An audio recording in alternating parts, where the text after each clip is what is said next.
पातपतितपनो वाति वात समीन्द्रे वहनिधत्ते धरणिरुदधी लङ्घते नेव वेला सोऽयं सीमा निखिलजगता अंतरात्मावतीर्णो धर्मं रक्षं दिशतु कुशलं स्वामिनारायणोऽयम्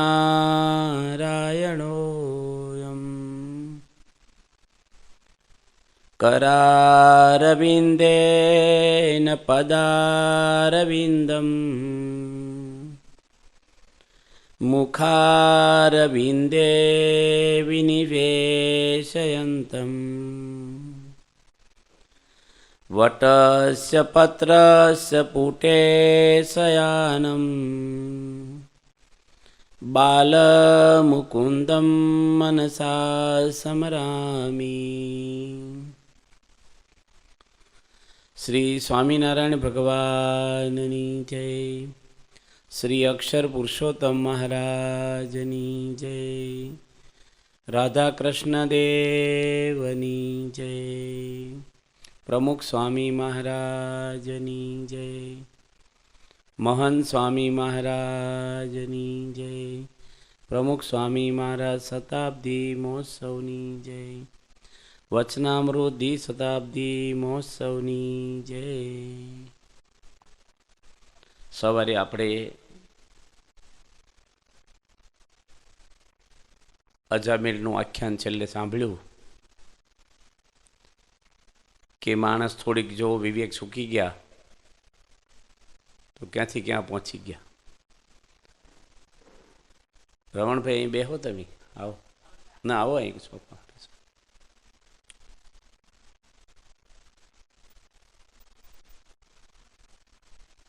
થોડાક માણસ જો ચૂકી ગયા વિવેક, માણસનું ક્યાંથી ક્યાં જીવન જતું રહ્યું છે. એટલે આચાર આપણે ઇન્દ્રિયોને સંયમમાં રાખવી જોઈએ. કારણ કે ઇન્દ્રિયો છે એ વિષય સાથે અનંત જન્મથી પકડાયેલી છે. 5 આપણી જ્ઞાન ઇન્દ્રિયો છે ને 5 વિષય વળગેલા છે.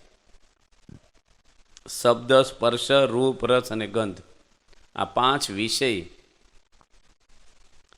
અને આપણી 5 જ્ઞાન ઇન્દ્રિયો છે, જે નાક છે, કાન છે, જીભ છે, સ્ક્રીન છે આપણી,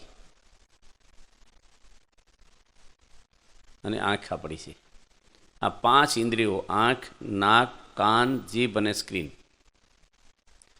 જેમાંથી આપણને જ્ઞાન થાય છે, જ્ઞાન ઇન્દ્રિયો કહેવાય છે. ને 5 આપણી કર્મ ઇન્દ્રિયો, જે કર્મ કરે છે. એ જ્ઞાન ઇન્દ્રિયો વિષય સાથે વળગેલી છે.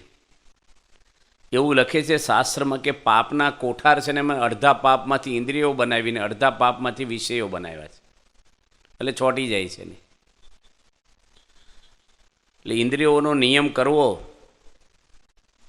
મનને પાછું વાળવું. કે છે મન જીતે સો મરદ હે ઓર સબ લાજ મજૂર, જીતમ જગત કે એને મનોહી. અને જેને મન જીત્યું એને આખું વિશ્વ જીતી લીધું. માણસને હેરાન પરેશાન મન કરે છે. મન એક સેકન્ડ પર સ્થિર રહેતું નથી. 1,80,000 માઇલ લાઇટની ગતિ છે સેકન્ડની. મન એનાથી વધારે ગતિવાળું છે. એને રોકવું. ભલભલા મોટા મોટા જ્ઞાનીઓ મન આગળ હારી જાય છે. અર્જુન ગીતામાં ભગવાનને કહે છે કે મન મને બહુ હેરાન કરે છે, પજવે છે. વાયુથી પણ દુષ્કર છે મનને જીતવું. તો આજે અજામેળે જો થોડું એક દ્રશ્ય જોયું, એમાંથી સારો છોકરો હતો, બ્રાહ્મણનો સંસ્કારી, એટલે કસાઈ બની ગયો. વ્યભિચાર, દારૂ, માંસ, ચોરી, બધા પાપ એનામાં આવી ગયા એક દ્રશ્ય જોવાથી ખાલી. અને ત્યાર પછી કથા ભાગવતમાં આવે છે, પાંડવોના વંશની અંદર સુરસેન દેશનો રાજા ચિત્રકેતુની. ચિત્રકેતુ રાજા પાંડવોના વંશની અંદર જ આવે છે. અને એ રાજાને સ્ત્રીઓ બહુ બધી કરી, ભાગવતમાં તો લખે કરોડ સ્ત્રીઓ હતી એમ લખે છે. ભાગવત સમાધિ ગ્રંથ છે એટલે બહુ અસંખ્ય સ્ત્રીઓ એની કરી પણ સંતાન થયું નહીં એને. એટલે સંતાનની બહુ જ ઝંખનાથી નારદ અને અંગીરા ઋષિને મળ્યા કે મને સંતાન થાય એવું કરો. નારદજીને જ્ઞાન તો આપ્યું છે, સંતાનમાં સુખ નથી, પણ એને બહુ જ વેગ હતો. એને પણ એક ફળ આપે છે, અને એટલી બધી સ્ત્રીઓમાં કઈ સ્ત્રીને ફળ આપવું, એટલે એની એક વધારે માનીતી હશે, કૃતદિતિ નામની સ્ત્રીને ફળ આપે છે. એ ફળ પોતે સ્ત્રી ખાય છે ને એને બાળક રહે છે. સંસાર વ્યવહારમાં ક્રમ છે કે જે બાળક જન્મો એ સ્ત્રી માનીતી થઈ ગઈ એટલે બીજી સ્ત્રીઓ જે એની હતી એને ઈર્ષ્યાઓ આવી. કઈ કઈને પણ ઈર્ષ્યાઓ આવી છે, રામાયણમાં આવે છે. અને છોકરો તો જન્મ્યો, આનંદ થયો રાજની અંદર, પણ એ છોકરો થોડોક અમથો મોટો થયો અને બીજી સ્ત્રીઓ એને ધવડાવવા લઈ ગઈ, રમાડવા લઈ ગઈ અને ઝેર પાઈ દીધું. માણસ આગળ વસ્તુ હોય ન હોય ને તારે દુઃખી થાય, પણ આવ્યા પછી જતી રહે ને ડબલ દુઃખી થાય છે.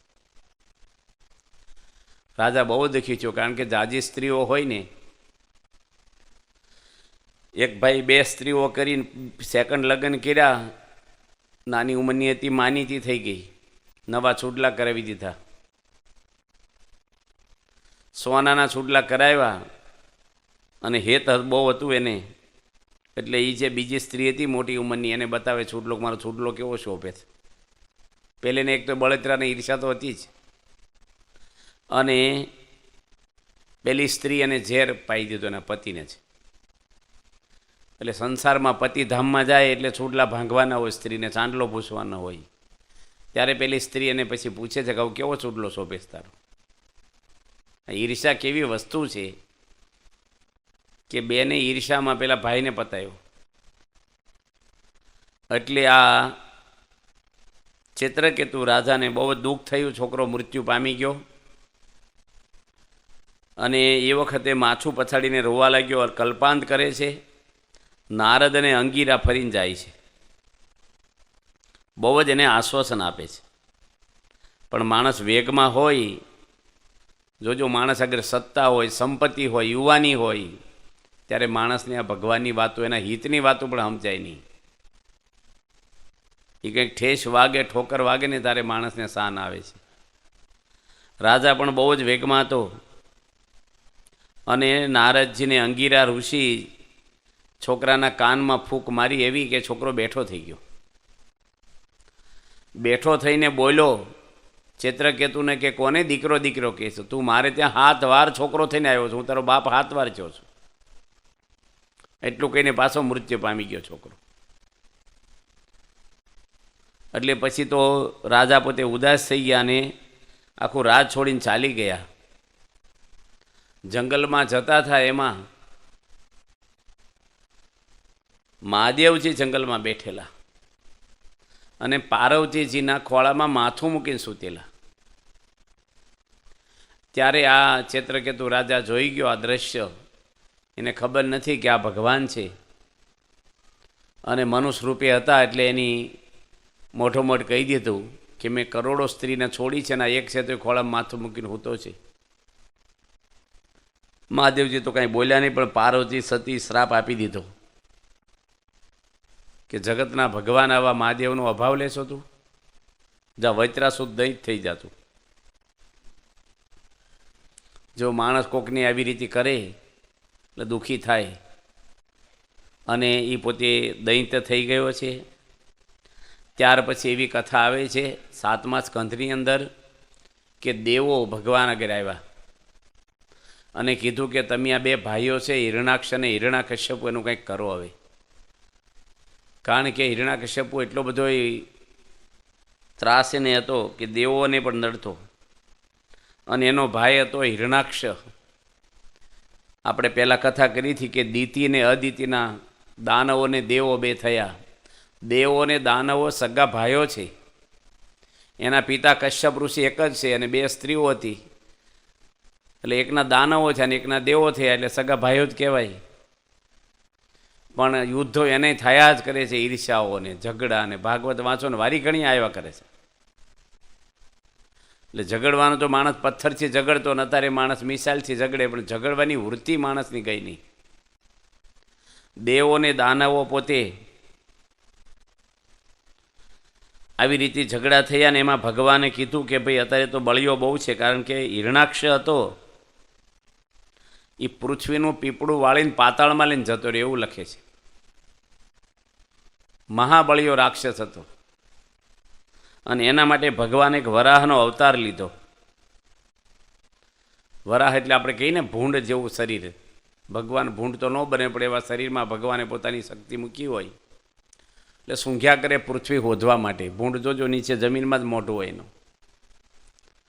પૃથ્વીને ગંધને સંબંધ છે અને હુંકતા હુંકતા પાતાળ લોકની અંદર લઈ ગયેલો અને એની જોડે યુદ્ધ કર્યું વરાહ ભગવાને. હિરણાક્ષને મારી નાખ્યો અને પૃથ્વીને પાછી લાવી અને સૃષ્ટિ કરી. એનો બદલો લેવા હિરણાકશ્યપુ પોતે તૈયાર થયો કે મારા ભાઈને માર્યો એને મારે મારવો. વિષ્ણુએ મારા ભાઈને માર્યો છે તો હું વિષ્ણુને મારી નાખું. અને ઋષા ભાનુ એની પત્ની હતી હિરણાક્ષની, એને પણ કહે છે કે મારો ભાઈ મર્યો છે ને વિષ્ણુના દાંત ખાટા કરીને મર્યો છે, વીર ગતિને પામ્યો છે. અને આ તો જગત કેવું છે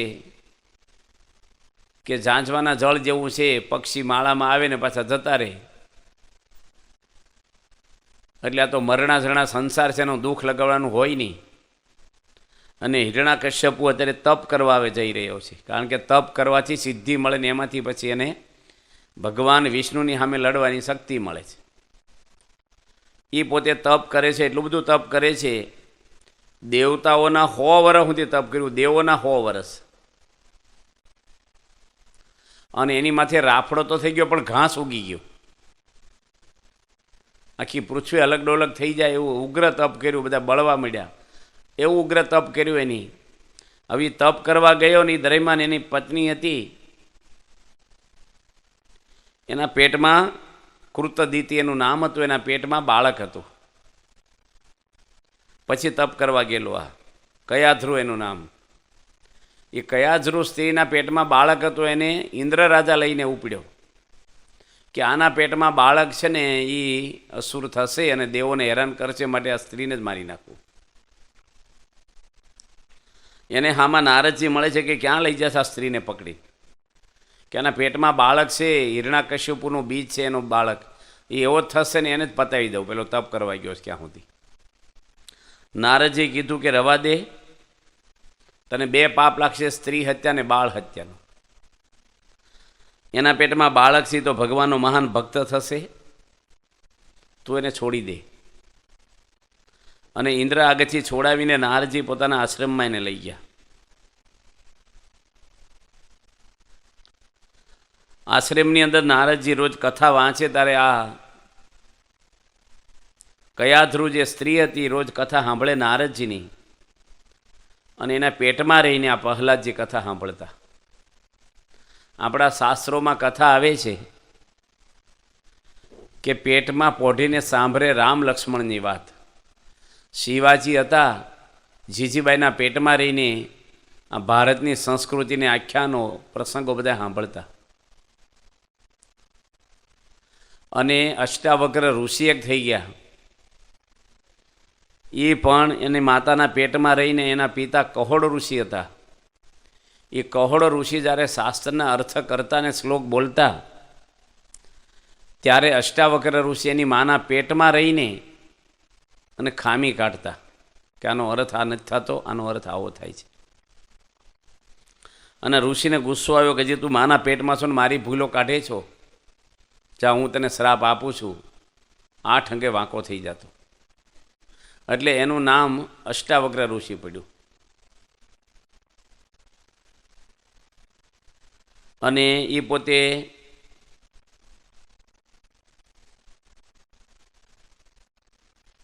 બહાર આવ્યા ત્યારે 8 અંગે વાંકા આવેલા. અને જનક રાજા હતા, એના દરબારમાં કહોડ ઋષિ જ્યારે જતા ત્યારે જનક રાજા બધા ઋષિ મુનિઓને એક પ્રશ્ન પૂછે, આ સાચું કે પેલું સાચું? બસ હું સાચું હું ખોટું એનો ખુલાસો ન કરે, આ સાચું કે પેલું સાચું. પહેલું ને આ ખબર શું પડે બેકગ્રાઉન્ડ વગેરે આગળ પાછળ. એ બધા ઋષિઓને કેદખાનામાં નાખી દીધા જનક રાજાએ કે મારો જવાબ આપો ને તારે છોડીશ તમને. એમાં કહોડ ઋષિને પણ જેલમાં નાખ્યા. રાજા તો ભક્તરાજ હતો ખરેખર, પણ રાજાને એક સપનું આવેલું.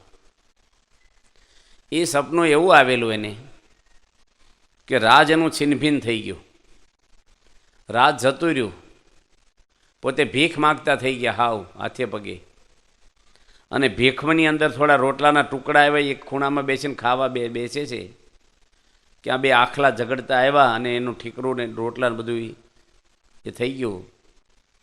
અને રાજાને આંખ ખુલી ગઈ. ક્યાં તો બધા સળી પોકારે નામદારની મિથિલા નરેશને ઘણી ખમમાં બધો રાજ અને વૈભવ વિલાસ પરિવાર ને ઘડીક આંખ બંધ હતી ત્યારે સપનું દેખાતું હતું. એટલે રાજા પૂછે કે આ સાચું કે પેલું સાચું? પેલું હું ને આ હું એ ખબર શું પડે? કોકને કહે તો ખબર પડે. આપણે આંખ ખુલ્લી છે ક્યાં સુધી આ જગત આખું સાચું છે. આપણે આંખ વિચાઈ જાય એટલે જગત પૂરું થઈ ગયું આપણા માટે. પેલું થોડુંક સપનું ના લાંબુ સપનું છે આપણું. પણ શાસ્ત્રમાં સપનાવત સંસાર કહે છે. હવે આવો જવાબ તો કોઈ ઋષિને આવડ્યો નહીં. અષ્ટાવક્ર ઋષિ પોતે જાય છે, એની માતુશ્રીને કીધું કે મારા પિતાને હું છોડાઈ લાવું કે છે કેદખાનામાંથી. એની માતું કહે છે કે તારા પિતાને તો પૂરી દીધા પણ તને પૂરી દેશે, માટે તું અહીંયા રહે, પછી મારે કોઈ નહીં રહે પાછી. એ કે નાના હું છોડાઈને લાવું. અને જનક રાજા પોતે રાજ દરબારમાં બેઠા છે કારભારીઓ સાથે. અષ્ટાવક્ર ઋષિના રાજમાં પ્રવેશ કરે છે. માણસને 8 અંગે વાંકા જોયા એટલે રાજા હસી પડ્યા. અને રાજા માણસ એવો ઠીંગણો હોય, કોઈક એવો માણસ હોય એટલે આપણે માણસની મસ્કરી કરે કે હસે. એટલે ઋષિ પણ બહુ હસવા માંડ્યા. એટલે જનક રાજાએ કીધું કે ભાઈ એમ તો તમારું શરીર જોઈને હસી છે, પણ તમને કેમ હસવું આવે છે? કે મને હસવું એનું આવે છે કે જનક તો જ્ઞાની કહેવાય અને એની સભામાં બધા જ્ઞાનીઓ બેઠા હોય, પણ તમે બધા ચાંબડિયા ભક્ત છો. કેમ ચાંબડિયા કહો છો? કે મારા શરીરનું ચામડું જોઈને હસો છો. નદી વાંકી સૂકી હોય પણ પાણી તો પી લો. મારું શરીર ગમે તેવું હોય, તારા પ્રશ્ન જવાબ હાથે કામ છે ને. દેહભાવ ગયો નથી તને કે શરીર જોઈને હસે છે. એટલે જનકને છું કે આ તો કોઈક મહાન ઋષિ છે. અને એને પ્રશ્ન જ્યારે પૂછ્યો આદર કરીને બેહારીને કે આ સાચું પહેલું સાચું, ત્યારે એને અષ્ટાવક્ર ઋષિ કહે છે કે એ સાચું માને તો આ સાચું છે ને આ ખોટું માને તો એ ખોટું છે.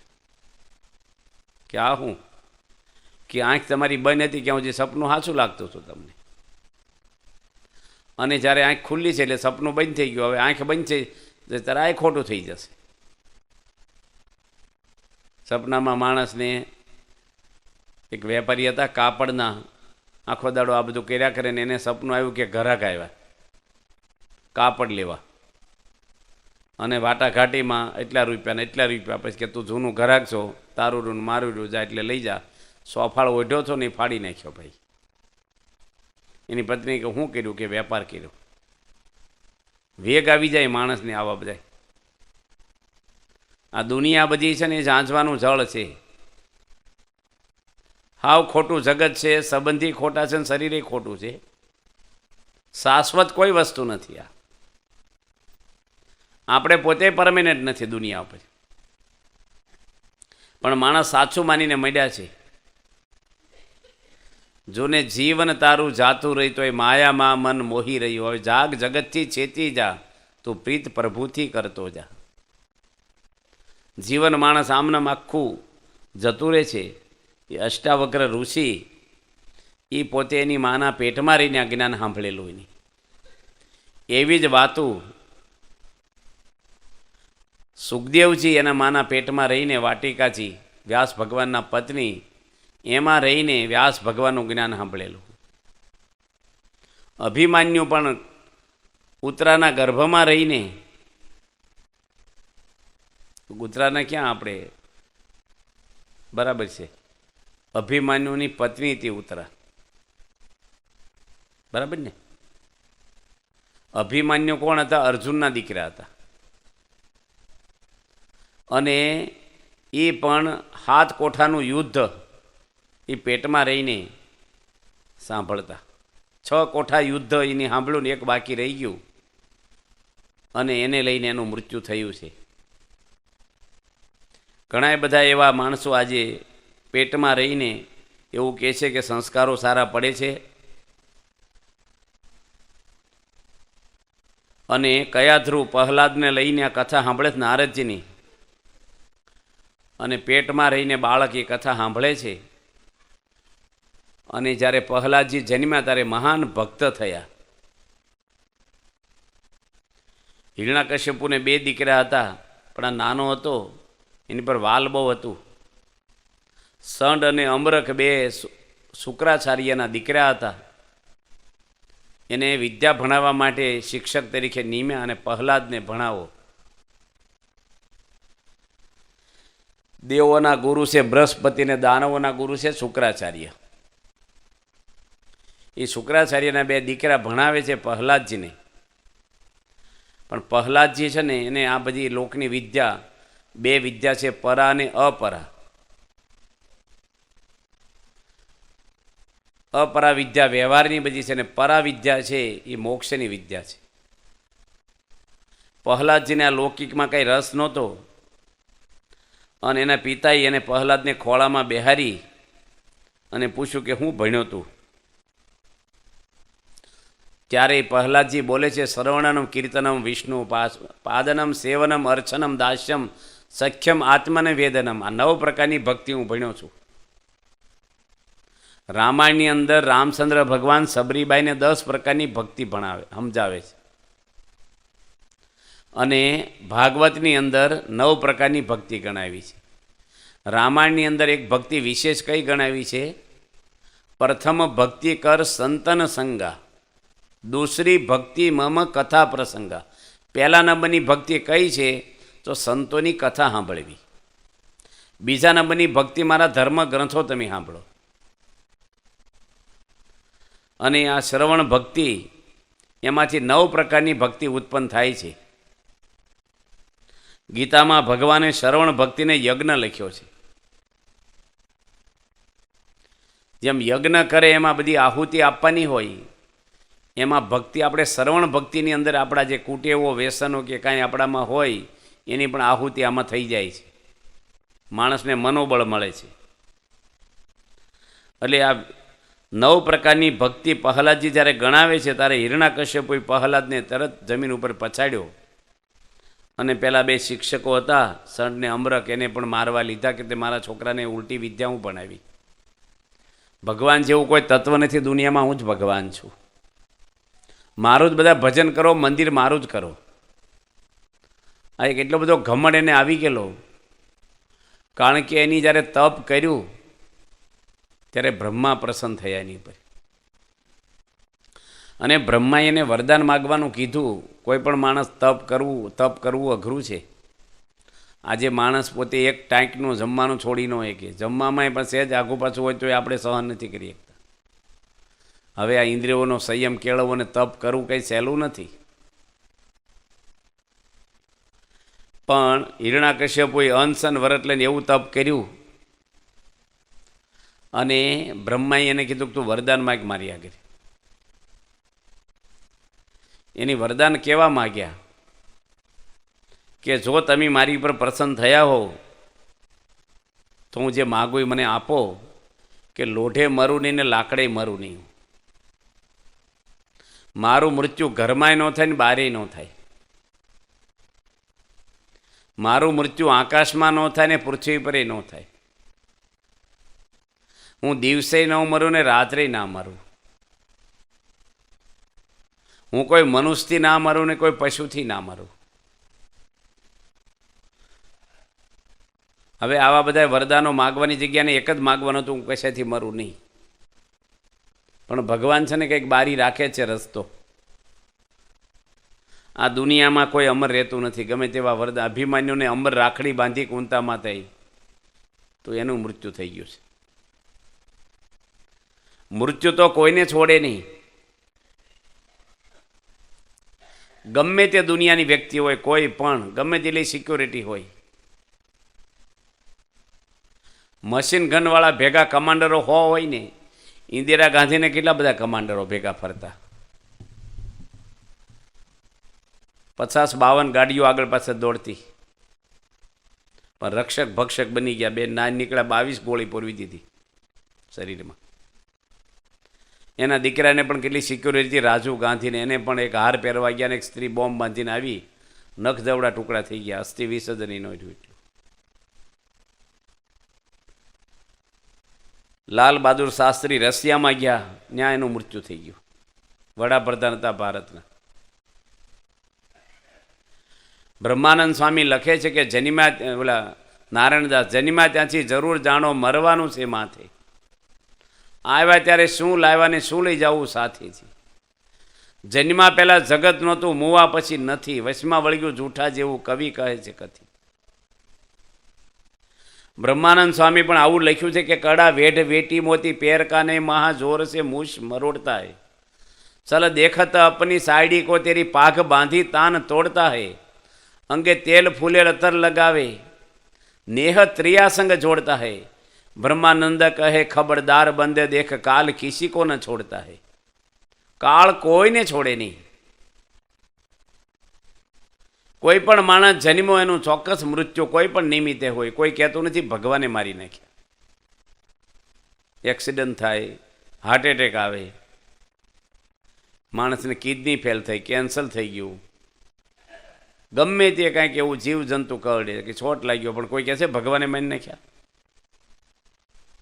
હલ્લે રોટી ને બાને મોત, મોતને કંઈ નિમિત્ત હોય ને કંઈ હલ્લો કરો તો રોટલા મળે, હુતા હુતા કોઈ ન દે.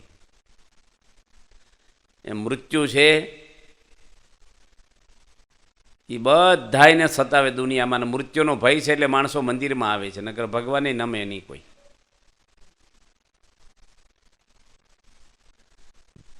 મૃત્યુ છે એ કોઈ જે રોકાતું નથી, પણ મૃત્યુ સુધરાય છે આપણું. જ્યાં સુધી આયુષ્ય છે ત્યાં સુધી આપણે મૃત્યુને સુધારી શકીએ. મૃત્યુ કોઈ ઠેલી નથી એકતું કોઈનું. ઇંગ્લેન્ડની રાણીનું જ્યારે મૃત્યુ નજીક આવી ગયું એકદમ, ત્યારે જાહેર કર્યું કે મને કોઈ ખાલી 2 દિવસ જો જીવવા દે તો અડધું રાજને આપી દઉં. પણ તૂટેની બૂટી મળે નહીં. પછી કેટલા બધા માણસો દુનિયા છોડી છોડીને મોટા એવા છત્રપતિ તો ચાલી ગયા, રાજ મૂકી રાજન જો. કયા ગયું કુળ રાવણ તોણું, સગર સૂત 60,000જી, ન રહ્યું નાણું રાજા નંદનું, સર્વે સુપન વ્યવહારજી. આપણે બધા બેઠા છીએ ને યાદ રાખવાનું કે મારે આ દુનિયા છોડવાની છે, પરિવાર છોડવાનો છે અને સંપત્તિ છોડવાની છે. આપણી જન્મ્યા ત્યારે શું લાવ્યા ને શું લઈ જશું સાથે. માણસ જન્મે ત્યારે કંઈ કપડું પહેર્યું નથી હોતું, અને જાય ત્યારે પણ એવા ને એવા જ જાય છે. એ કપડું ઓઢાડે શમશાન સુધી, ત્યાં ખેંચી લે, જેવા આવ્યા એવા જ બાળી દે છે. આ વચમાં થોડા દાડાનો મોહ વળગેલો છે એવો માણસને કે સમય ભગવાને આપ્યો છે, સમયમાં જે કરવાનું છે એ માણસ ચૂકી ગયો, અને આ લોકની વસ્તુમાં જેને છોડવાનું છે એની સિક્યોરિટી કરે છે, અને જે સાથે આવવાનું છે એમાં રસ નથી. વ્યવહાર કરવાનો છે બરાબર છે, પણ વ્યવહાર કરવાનો શરીર માટે કરવાનો છે. શરીર હળગી જવાનું છે, વ્યવહાર રહેવાનો નથી. હગાએ કોઈ નથી રહેવાના. હગા આપણા છે એ બધા સંસ્કારે સંબંધી સર્વે મળ્યા તે છે જૂઠી માયા કેરી ઝાડ. મોટા મેલીને રાજ મરી ગયા રે, જોને જાતા ન લાગી વાર, તોય જાણ્યા નહીં જગદીશને. મૃત્યુ છે એ ડૉક્ટરો જાણે છે બધાય. ભગવાન એવું કહે છે કે મને 2 વાર 2 જગ્યાએ હસવું વધારે આવે છે કે ડૉક્ટર જ્યારે એવું બોલે કે હું આને બચાવી લઈશ. ભગવાન કહેતે મારો કેસ ક્યારે હાથમાં લઈ લીધો છે? અને માણસ એવું બોલે કે આ પૃથ્વી મારી છે. પૃથ્વી તો ભગવાને બનાવેલી છે. આપણું શું છે? આપણા દાદાના દાદા કોઈ ઢેફું લઈ ગયા, કોઈ નળિયું કે એક પાય લઈ ગયા હતા પૃથ્વી પરથી. માણસને એટલો બધો એ હોય છે, એક નાની વસ્તુ હાટું ઝઘડા કરે, ખૂન કરી નાખે, માણસ જેલમાં જવા તૈયાર થાય છે. વસ્તુનો એટલો બધો મોહ છે માણસને. પણ જો માણસને ખ્યાલ આવી જાય, અને તમારે આપણે બધા બેઠા છે અહીં, જુવાનિયા બહુ નથી, ઘણી ઉંમર વટાવી ગયા છીએ આપણે. લખે છે પછી ગઢપણમાં ગોવિંદ ભજાશે નહીં, લોભ વૈભવ ને ધન તજાશે નહીં, બનો આસ્તી પ્રભુમાં મસ્તાન. તમે ભાવે ભજી લો ભગવાન, જીવન થોડુંક રહ્યું. ટ્રેન જ્યારે પ્લેટફોર્મ પર આવે ત્યારે માણસને બાકડે હોઈ ન રહેવાય, જાગી જવું જોઈએ. જરા ચેતીને ભક્તિનું ભાથું ભરો. એક રાજા હતા. એ રાજાના મનમાં એવું હતું કે મારા રાજ્યની અંદર ઘણી ટાઈપના માણસો રહે છે. સંગીતવાળા રહે છે, નૃત્યકાર રહે છે, આર્ટિસ્ટ રહે છે, સૈનિકો છે, પણ મારે એક મૂર્ખ માણસ રાખવો છે રાજમાં. મૂર્ખની તો કંઈ જાહેરાત હોય નહીં, ક્યાંય એજન્સી ક્યાંય મળે. પણ સિપાહીઓને કીધું કે પહેલાં જે હોધી લાવશે ને મોં માગ્યું ઇનામ આપીશું. ચારે બાજુ બધાય દોડાદોડ કરવા માંડ્યા કે રાજાની ઈચ્છા છે કે મૂર્ખ માણસ હોધી લાવવો. અને એક ભાઈ બહુ જ મોટો વડલો હતો, વિશાળ, એની ઉપલી ડાળ છે બેસી અને પાંદડા બાજુ બેસીને ડાળ બાજુ જ કાપે છે. તો ડાળ કપાય એટલે પોતે પડે નીચો. અને સિપાહી કીધું કે એલા ભાઈ તું આ બાજુ બેસીને કાંઈ પાંદડા બાજુ બેસીને કાપે છો, આ બાજુથી ડાળ તો કપાઈ જાય તોય પડી જશે, હું પડું એમાં તમને શું છે? એટલે ચૂકા મૂર્ખ જ લાગે છે. એને બાંધીને લઈ ગયા રાજમાં, અને રાજાને બતાવ્યું કે આ મૂર્ખ અમે લઈ આવ્યા છીએ. એને એક ગળામાં પાટિયું પહેરાવ્યું, મહામૂર્ખનું બોર્ડ મારીને મોટું. મૂર્ખે કીધું કે મારે શું કરવાનું? બસ ખાઈ પીને ફરવાનું. આ પાટિયું ક્યાં સુધી પહેરી રાખવાનું? કે તારથી મોટો મૂર્ખ મળે ને તારે પહેરાઈ દીજે, પછી તું છૂટો. હવે રાજાને રોગ થયો, અને રાજા છે ને ભોગ એટલા રોગ. વૈદ્ય કીધું કે આના લીવર ખલાસ થઈ ગયા છે, હવે અઠવાડિયે વધારે જીવશે નહીં. એટલે રાજના બધા જ ખબર કાઢવા જાય છે. અને મૂર્ખે પૂછ્યું કે રાજા આગળ બહુ માણસો કેમ જવા મળ્યા શહેરના? કે રાજા કાયમની જાત્રાએ જવાના છે, મરી જાય એવું ન બોલે. આપણે અહીં ગામડામાં મૃત્યુ પાછળ ઘણા બધા શબ્દો વપરાય છે, પર્યાય. ગુજરી ગયા, સ્વર્ગવાસ થયા છે, દેવલોક પામી ગયા છે, આવા બધાય શબ્દો વાપરે છે. ધામમાં ગયા છે. એમાં રાજા માટે એવો શબ્દ વાપર્યો કે કાયમની જાત્રાએ જતા રહેવાના છે, બસ પાછા નથી આવવાના. મૂર્ખ પોતે રાજાની બાજુમાં જઈને બેસી ગયો, અને રાજાને પૂછ્યું કાયમની જાત્રાએ જવાના છે? કે હા. કોણ કોણ જવાના છે? એકલો જ જવાનો છે. કે રાણીને નથી લઈ જવાના? કે મૂર્ખને રાણી ન આવે. કે તમારે કુંવરને લેતા થાવ? કાંઈ નહીં. પૈસા કેટલા લઈ જશો? કે ને આ ઉપર કાંઈ નહીં, કાયમની જાત્રાએ પૈસો ન લઈ જાઓ. કે વસ્તુ કાંઈ કશું નહીં. તારે મૂર્ખે પાટિયું રાજાને ચડાવી દીધું કે અમે અઠવાડિયાની જાત્રાએ જઈને તો કંઈક લઈ જઈએ છીએ, તમે કાયમની જાત્રાએ ખાલી જાઓ છો તો મૂર્ખ્યાત કહેવાનું. તારે રાજાને એ વખતે શાન ઠેકાણે આવી, પણ સમય સૂકી ગયા હતા ભાઈ. એમ રાજા હોય કે રંક હોય, હારે જ્યાં નિત્ય નોબતો વાગતી તે સ્થળ થયા ઉજળ. સિકંદર જેવો સિકંદર 32 વર્ષની ઉંમરે ત્રીજા ભાગની પૃથ્વી એના કબજે કરી હતી, પણ એનું જ્યારે મોત આવ્યું, કલકત્તાથી 1 લાખ રૂપિયાની હીરા જડેલી ચાદર લાવેલો એ વખતે લૂંટીને એને કીધેલું કે હું મારું, તારા ચાદર મને ઓઢાડજો. અને એને મૃત્યુ નજીક આવ્યું ને ચાદર ઓઢાડી. બધાને છોકરા મરી ગયા અને ચાદર ખેંચી લીધી, અને એની આંખ ખુલી ગઈ કે હજી તો શમશાન સુધી તો ભોગવાજો ચાદરને ભાઈ, અત્યારથી ખેંચવા માંડ્યા. અને મારા ડૉક્ટરોને હકીમો જોડે ઠાંઠડી ઉપડાવજો, મારા હાથ ખુલ્લા રાખજો, બાંધતા નહીં. અને બધાને કહેજો કે ખાલી હાથે જાઉં છું જોઉં. એટલા ડૉક્ટરને હકીમો હતા, મને કોઈ જીવાડી શક્યું નથી. શરીર છે એ નાશવંત છે, 5 તત્વનું બનેલું છે આપણું શરીર. પૃથ્વી, જળ, તેજ, વાયુ ને આકાશ, એ 5 તત્વમાં હમાઈ જાય છે શરીર આપણું.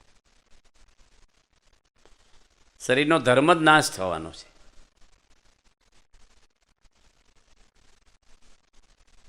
એટલે આમાં ભગવાન પોતે કહે છે કે મૃત્યુ છે, આપણે બધાને કેવી રીતે જીવન વ્યતીત કરવું. અમુક કામને પાયરોટી એવી દેવી જોઈએ માણસને, કરોડ કામ બગાડીને મોક્ષ સુધારવો જોઈએ. એક પટેલ હતા ને દીકરીના લગ્ન લીધા ને હટાણું કરવા ગયા શહેરમાં બળદગાડું છોડીને.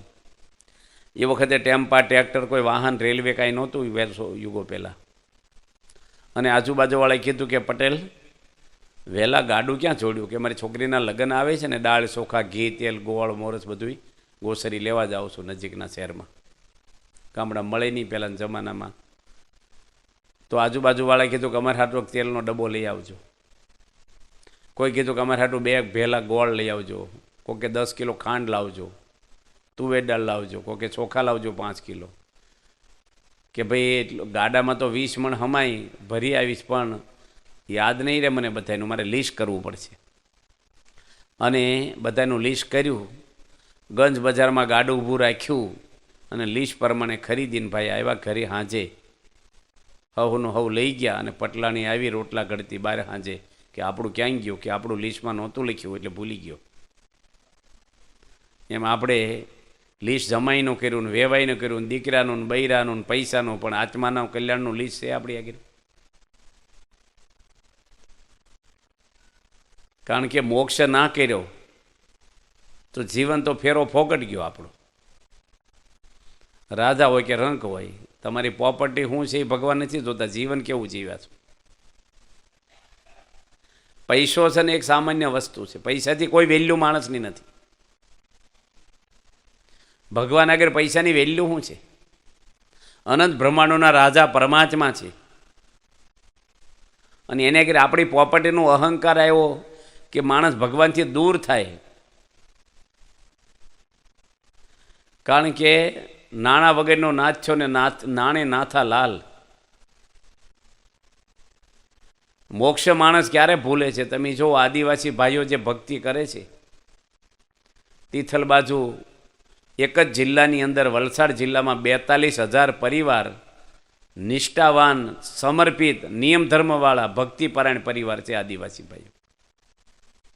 52,000 માણસો અન્નકોટ ભરવા આવે દર 11 15,000 પુણ્યમે, અને 100 મંદિર બાંધ્યા છે. 3,000 માણસ ભણે એવી સ્કૂલ ત્યાં છોકરા ભણે એવી બાંધી દીધી બાપાએ. 52 બસો લાવી દીધી લક્ઝરી છોકરાઓને લાવવા લઈ જવાની. કેટલું બધું. હું એક ગામમાં ગયો હતો, તિસ્કરી તિલાટ ગામ છે ધરમપુરની બાજુમાં 6 કિલોમીટર. ત્યાં એક આદિવાસી, હું 2 રાત રોકાણો એ ગામડામાં 2 વર્ષ પહેલાં જ. બધાના ઘરે પગલાં કર્યા અમે. થોડાક ઘર છે આદિવાસીના 150 જેટલા. એમાં એક દિનેશભાઈ કરીને છે, ગરીબ માણસ છે આદિવાસી, જેની મંદિર કરવા 2.5 લાખની જમીન દાનમાં આપી, મજૂરી કરે છે હાવ બિચારો હાવ. અને મોકાની રોડ ઉપરની એક જ જગ્યાની ઘરે હતી, આપી દીધી, મંદિર કરો મારી જગ્યામાં, મારે પૈસા નથી જોતા. એનો દીકરો અભય 6ઠ્ઠા ધોરણમાં ભણે છે, અને દિનેશભાઈની સામેનું ઘર છે એક આદિવાસી ભાઈનું, બહુ સત્સંગી નથી, એની દીકરાનો જન્મદિવસ ઉજવો. ડીજે લાવ્યા, કેક લાવ્યા, નવા કપડાં પહેરાવ્યા, રોશની કરી, હગાવાલાને બોલાવ્યા, 11 વાગ્યા સુધી ધામધૂમ કરી. અને દિનેશભાઈ એના દીકરા અભયને કીધું કે 1.5 મહિના પછી તારો જન્મદિવસ આવે છે, હું 2 ડીજે લાવીશ, મોટી કેક લાવીશ, અને ખૂબ જ આનથી ડબલ સારી રીતે તારો જન્મદિવસ ઉજવવો છે, તું એકનો એક છો. 6ઠ્ઠા ધોરણનો છોકરો આદિવાસીનો, હું જેને મળ્યો છું, ઓળખું છું, એના મોઢેથી વાત સાંભળી જ મેં. એ બોલ્યો કે પપ્પા, હું તમને વાલો હોઉં તો મને તિથલ મંદિર અહીંથી 20-25 કિલોમીટર દર્શન કરવા લઈ જાઓ, અભિષેક કરાવો, સંતોને આશીર્વાદ અપાવો. મારે આવું કાંઈ કરવા નથી થતું કે છે. એવું બધું આપણે પૈસા બગાડવાની શું જરૂર છે? આપણા શું જન્મદિવસ ઉજવવાના? ભગવાનને આશીર્વાદ અપાવો. આદિવાસી છોકરો 6ઠ્ઠામાં ભણતો જોવો, એનું માઇન્ડ કેવું છે? આજે માણસ દુનિયામાં મોટપ માટે, બીજા માટે, દેખાવ માટે કેટલો બધું કરે છે દુનિયામાં. ભગવાનને રાજી કરવા માણસને લોક લાજ નડે, શરમ નડે છે. સમય નથી. સમય ભગવાને આપ્યો છે અને ભગવાન માટે સમય નથી. સ્વાર્થી માણસો માટે સમય છે માણસને. મરશું તારે ભગવાનને એકને જ બોલાવશું, એ ભગવાન મને લઈ જાઓ. અને સમય વાપર્યો આપણે જ્યાં ત્યાં વેડફી નાખ્યો.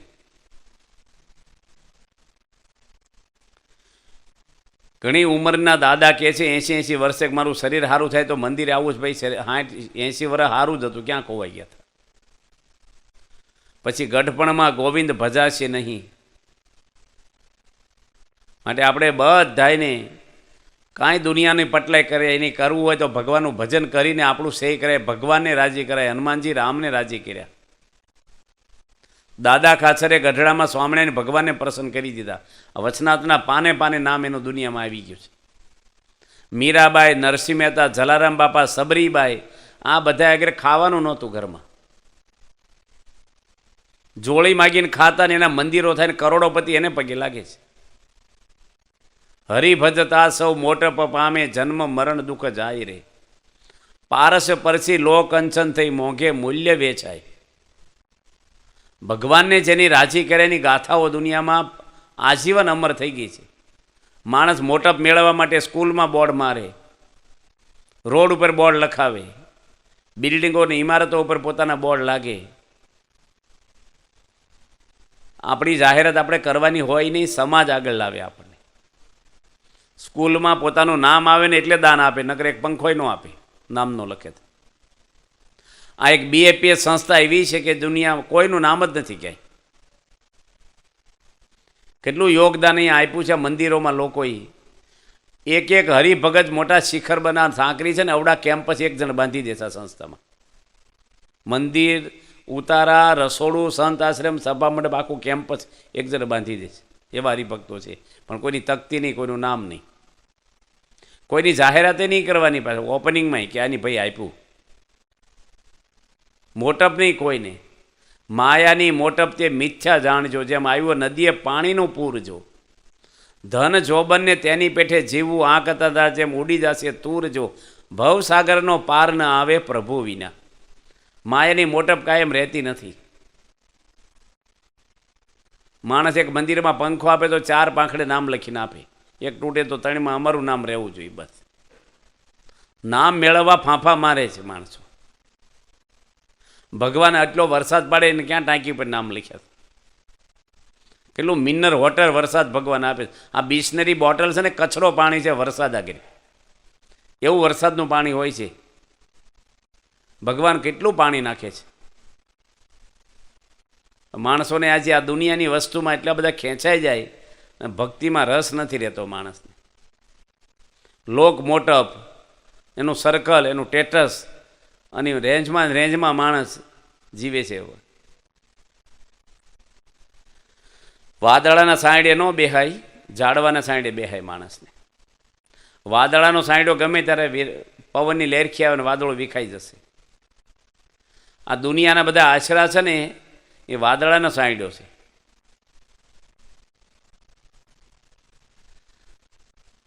પ્રહલાદજી, વ્યાસ ભગવાન બધા શાસ્ત્રનો નિચોડ એક શ્લોક લખ્યો છે. આલોડ્ય સર્વ શાસ્ત્રાણી વિચાર્ય પુનઃ પુનઃ એકમ ઇદમ સુનિષ્પન્નમ ધ્યેયો નારાયણો હરિ. વ્યાસ ભગવાન પોતે 18 પુરાણ લખ્યા પછી કહે છે કે આલોડ્ય બધા શાસ્ત્રનું મંથન કર્યું, આલોડ્ય કર્યું મેં. વાર વિચાર કર્યો, પુનઃ વિચાર પુનઃ વારી ઘણીયા વિચાર કર્યો. શાસ્ત્ર માત્રનો નિછોડ ભગવાનનો આશરો કરવો. પ્રહલાદજી ભગવાનનો આશરો કર્યો છે. અને નાનપણમાં ભક્તિ માણસને થાય છે, પછી ગઢપણમાં થતી નથી. જેવી ટેવ પાડી હોય ને એવી કાયમ રહે છે. પછી નાનપણમાં વ્યસન કર્યું હોય ને પછી છૂટતું નથી માણસને મોટા થાય તો. કારણ કે ગઢપણ એક એવી વસ્તુ છે, અમુક પ્રકૃતિ ઘર કરી ગઈ હોય પછી છૂટે નહીં આપણથી. બાળપણમાં જે આદત પડી હોય ને કાયમ રહે. પ્રહલાદજી બહુ નાનપણમાં ભક્તિ કરતા, ધ્રુવજીની જેમ જ. અને એને એના પિતા કેવા મળ્યા છે જુઓ. આપણે ઋષભદેવ ભગવાનની વાત સાંભળી સવારે. એના 100 દીકરાને ભગવાનની ભક્તિના માર્ગે દોર્યા છે. અને આ પિતા જ છે એના, પણ એનો વિરોધ કરે છે ભક્તિનો. જો 2 ટાઈપના પિતાઓ છે દુનિયામાં. અને જ્યારે પ્રહલાદજી 9 પ્રકારની ભક્તિ ગણાવી ત્યારે એને પછાડ્યો જમીન ઉપર અને આના હૃદયમાંથી ભગવાનનું બધું કાઢી અને નાસ્તિક ભણાવો. 2 વર્ષ પહેલાં ઇંગ્લેન્ડમાં સ્કૂલોની અંદર એક કોર્સ નાખ્યો છે ભણાવવા માટે, નાસ્તિકનું ભણાવવાનું આખા ઇંગ્લેન્ડમાં, કે આસ્તિક માણસો છે, ભગવાનનું આસ્તિકપણું છે કે શ્રદ્ધા, પણ એવાય માણસો છે દુનિયામાં ઘણી મોટી સંખ્યામાં કે નાસ્તિક પણ છે. તો એનો એક કોર્સ આપો ભગવાન નથી, અને નાખ્યું નાનપણમાં. આપણા ભારતની અંદર થોડા વર્ષો પહેલાં અમે જ્યારે ભણતા ત્યારે પ્રહલાદજીનો પાઠ આવતો, ધ્રુવજીનો આવતો, શ્રવણનો આવતો, કવિતાઓ એવી બધી આવતી. તું મોટો હું નાનો, ખ્યાલ જગતનો ખોટો, હે ઈશ્વર તુજને ભજીએ, મોટું છે તુજ નામ. આ બધી કવિતાઓ પાઠ બધાય એ આજે બિન સંપ્રદાય ભારત છે એમ કરીને બધું કાઢી નાખ્યું છે. મુસ્લિમ એના કુરાન ભણાવે છે સ્કૂલોમાં, પણ આપણે હિન્દુનું બધું જ વાળી જોડીને કાઢી નાખ્યું. કવિતાઓ એ બધી એવી કાળવી કૂતરીને આવ્યા, ગલુડિયા 4, કાબરાન 4, ભૂરિયા રે લોલ, આવી બધી કવિતાઓ થઈ ગઈ હાવ પાયા વગરની. અને આવા બધા પાત્રો થઈ ગયા મહાન, એનું બધું કાઢી નાખ્યું માણસે. પ્રહલાદજીનો પાઠ આવતો, વાલે ઉગાર્યો પ્રહલાદ હિરણાકશ્યપુ માર્યો રે, ધ્રુજને આપ્યું અવિચળ રાજ પોતાનો કરી સ્થાપ્યો રે, હરિને ભજતા હજી કોઈની લાજ જતા નથી જાણી રે. ભગવાનના માર્ગે જે ચાલે એની આબરૂ ગઈ હોય તો લાવો કોઈ નહીં. મીરાબાઈનું નામ એટલે અમર થયું જેની ભગવાનના માર્ગે ચાલ્યા, એટલે રાજમાં હોતો કેટલી રાણીઓ છેઠાણીઓ આવીને જતી રહી. ભગવાનના માર્ગે ભક્તિ કરી આજે લોકો યાદ કરે છે, એના મંદિરો થાય છે આજે પણ. જલારામ બાપાના મંદિરો વિદેશોમાં છે, પોંડિચેરીમાં અમી ગયા ન્યાય છે, બેંગ્લોરમાં આપણા મંદિરને અડીને મોટું જબરજસ્ત મંદિર છે આ હોલ જવડું જલારામ બાપાનું. ઘરમાં કાંઈ એક પૈસો નહોતો એને, કે એજ્યુકેશન કાંઈ મેળવું નથી, પણ આજે માણસો એને પગે બધા લાગવા જાય છે, હજારો માણસો. ભગવાન તત્વ એવું છે, અમર છે, અને ભગવાન જોડે જોઈન્ટ થાય ને એ જ અમર બને છે. લક્ષ્મણજીનું નામ આજે લાખો વર્ષો પછી હજી એની મૂર્તિઓ પધરાવાય છે. રામને રાજી કર્યા એની, ભાઈની સેવા કરી. ભાઈ તો પછી પણ ભગવાન જાણીને 14 વર્ષ જંગલમાં રામની સેવા કરી એની. આજે ભાઈઓ ભાઈઓને ઈર્ષ્યાઓ કરે. કેટલા બધા પ્રશ્ન અંદર પરિવારમાં વિખવાદો થવા મળ્યા છે કળયુગને લઈને.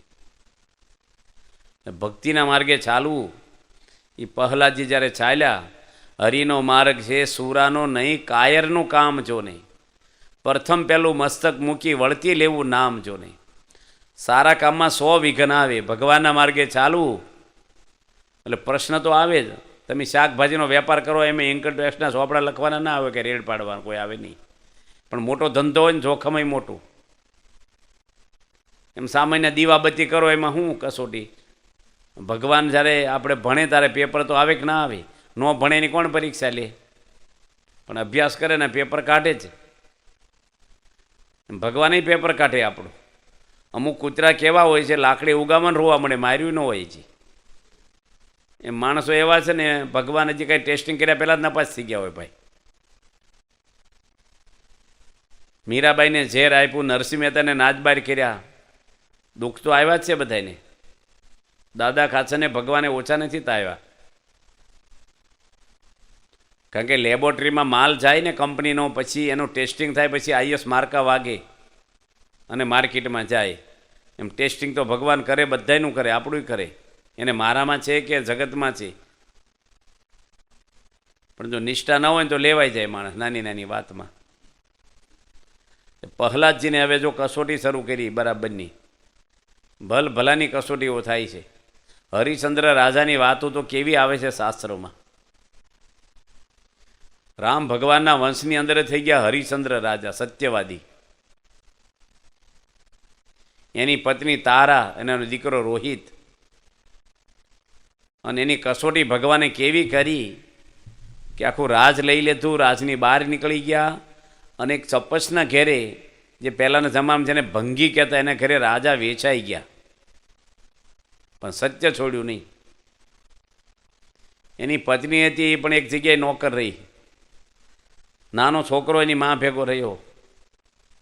અને હરિશ્ચંદ્ર રાજાને કામ કેવું આપ્યું એ ચપસે, શમશાનમાં મળદા બાળવા આવે ને એનો ટેક્સ ઉઘરાવવાનો તમારે કર. એમાં એનો એકનો એક દીકરાને સરપદંશ થયો અને એની પત્ની એના દીકરાને લઈને બાળવા આવી શમશાનમાં, એને કરી એક પૈસું નહીં. પોતાના દીકરાને તોય પણ રાજાએ ના પાડી દીધી કે મારે ભાઈ નોકરી છે, કર ભર્યા વગર તમે બાળી નહીં શકો. પોતાનો દીકરો એકનો એક એની પત્ની લઈને આવી મળદાને લઈને, તોય રાજા ડગ્યા નથી. અને વરસાદ શરૂ થયો, લાકડા બધા પલ્લી ગયા. આજે વાતાવરણ કેવું થાય કે રાજાની કલ્પના કરો. આવી જ વાતો એક સંગાળસા શેઠની આવે છે. આ પ્રસંગ એટલે કે પ્રહલાદજીની કસોટી કરે, ભગવાન ઘણાની કસોટીઓ કરી છે. સંગાળસા શેઠ હતા. કોઈ એવું કહે છે કર્ણનો અવતાર હતા. અને એ શેઠને એવો નિયમ હતો, કોઈ એવી, આ તો દંત કથા એવી છે કે કર્ણએ છે ને સુવર્ણને બધું દાન કર્યું, પણ અન્નનું દાન કરેલું નહીં. અને સ્વર્ગમાં એને બધું મળ્યું, પણ અન્ન ખાવા ન મળ્યું. અને સંગાળસા શેઠ એ પોતે બિલખા ગામમાં થયા. જૂનાગઢની બાજુમાં બિલખા ગામ છે. અને ત્યાં એમના સાધુને જમાડીને જમવું એવો એને નિયમ. હવે સાધુ તો મળ્યા નહીં. શેઠ સંગાળસા સાધુને સેવને વાણીઓ પાળે વ્રત. ન મળ્યા સાધુને રહ્યા ઉપવાસી. તાબાવા આવ્યા તરત કૃષ્ણજી કુડિયા થઈને વેશ અતીતનો લઈને. 4 દાડાના અપવાસ થયા. અને નિયમ હતો સાધુને જમાડીને મારે જમવું. શેઠ હતા, પોતે વાણિયા હતા. અને ચોથા દાડે એક સંત એને બહાર મળ્યા, બહુ ગામ બહાર 2-3 કિલોમીટર દૂર. અને એને વાત કરી કે તમે મારે ઘરે જમવા આવશો. પદજરે શરીરમાં રસી બધી ગંધાય એવું રૂપ હતું. અને એને કીધું કે તારી પત્ની સંઘાવતી 16 શણગાર સજીને અને મોટો ટોપલો શણગારીને એમાં અમને બેહારીને બજાર વચ્ચે લઈ જાય ને મને જમાડીને પાછા મૂકી દેજો તો આવું. અને લઈ ગયા. બનાવ્યું બધું, લાડુ, દાળ ભાત, શાક બધું જ પીરસ્યું અને થાળીનો ઘા કરી દીધો. મહાજન લોક અમે માંસાહારી એમ બોલ્યા કીધા, અમે માંસ ખાઈ છીએ, અનાજ નથી ખાતા. હવે આ શેઠ તો પવિત્ર હતા, ધર્મવાળા હતા. કસાઈ વાડે જઈને માંસ લઈ આવ્યા. અને એની પત્ની ઘરમાં કોઈ દે કડ્યા ન હોય એ માંસને રાંધીને આપી થાળી, તોય ફેંકી દીધી. હું માણસનું માંસ ખાઉં છું, જનાવરનું, ઢોરનું નહીં. માણસનું માંસ કોણ આપે? મળદાની કોઈ ન આપે. અને એના દીકરાનું માંસ આપવા તૈયાર થયા. એકનો એક દીકરો છેલ્લૈયો. ભગવાન બીજા રૂપે નિહાળમાં ગયા છે. અને છેલ્લૈયાને કહે છે, ભાગ છેલ્લૈયા, ભણતો ગણતો ભાગ છેલ્લૈયા, માન અમારી વાત, માવતો તારા મારવા બેઠા આંગણે આવ્યો, અતીત ધૂતારો ધૂતીને જશે, પછી પસ્તાવો થશે તમને. એક બાવો આવ્યો છે ને તને મારવા બેઠા તારા મા બાપ, ભાગી જા તું નિહાળથી. આ ભગવાન કસોટી કરે ને, ભૂખે મારું ને ભોંઈ હુવાડું, તનકી પાડું ખાલ, આ ચામડી ઉતાડી નાખે. ઇતના કરે હરી ન મૂકે, પછી કરું એને ન્યાલ. એમનેમ કાંઈ થતું નથી. ભગવાનનો માર્ગ છે, માથું મૂકે માલ ખાય.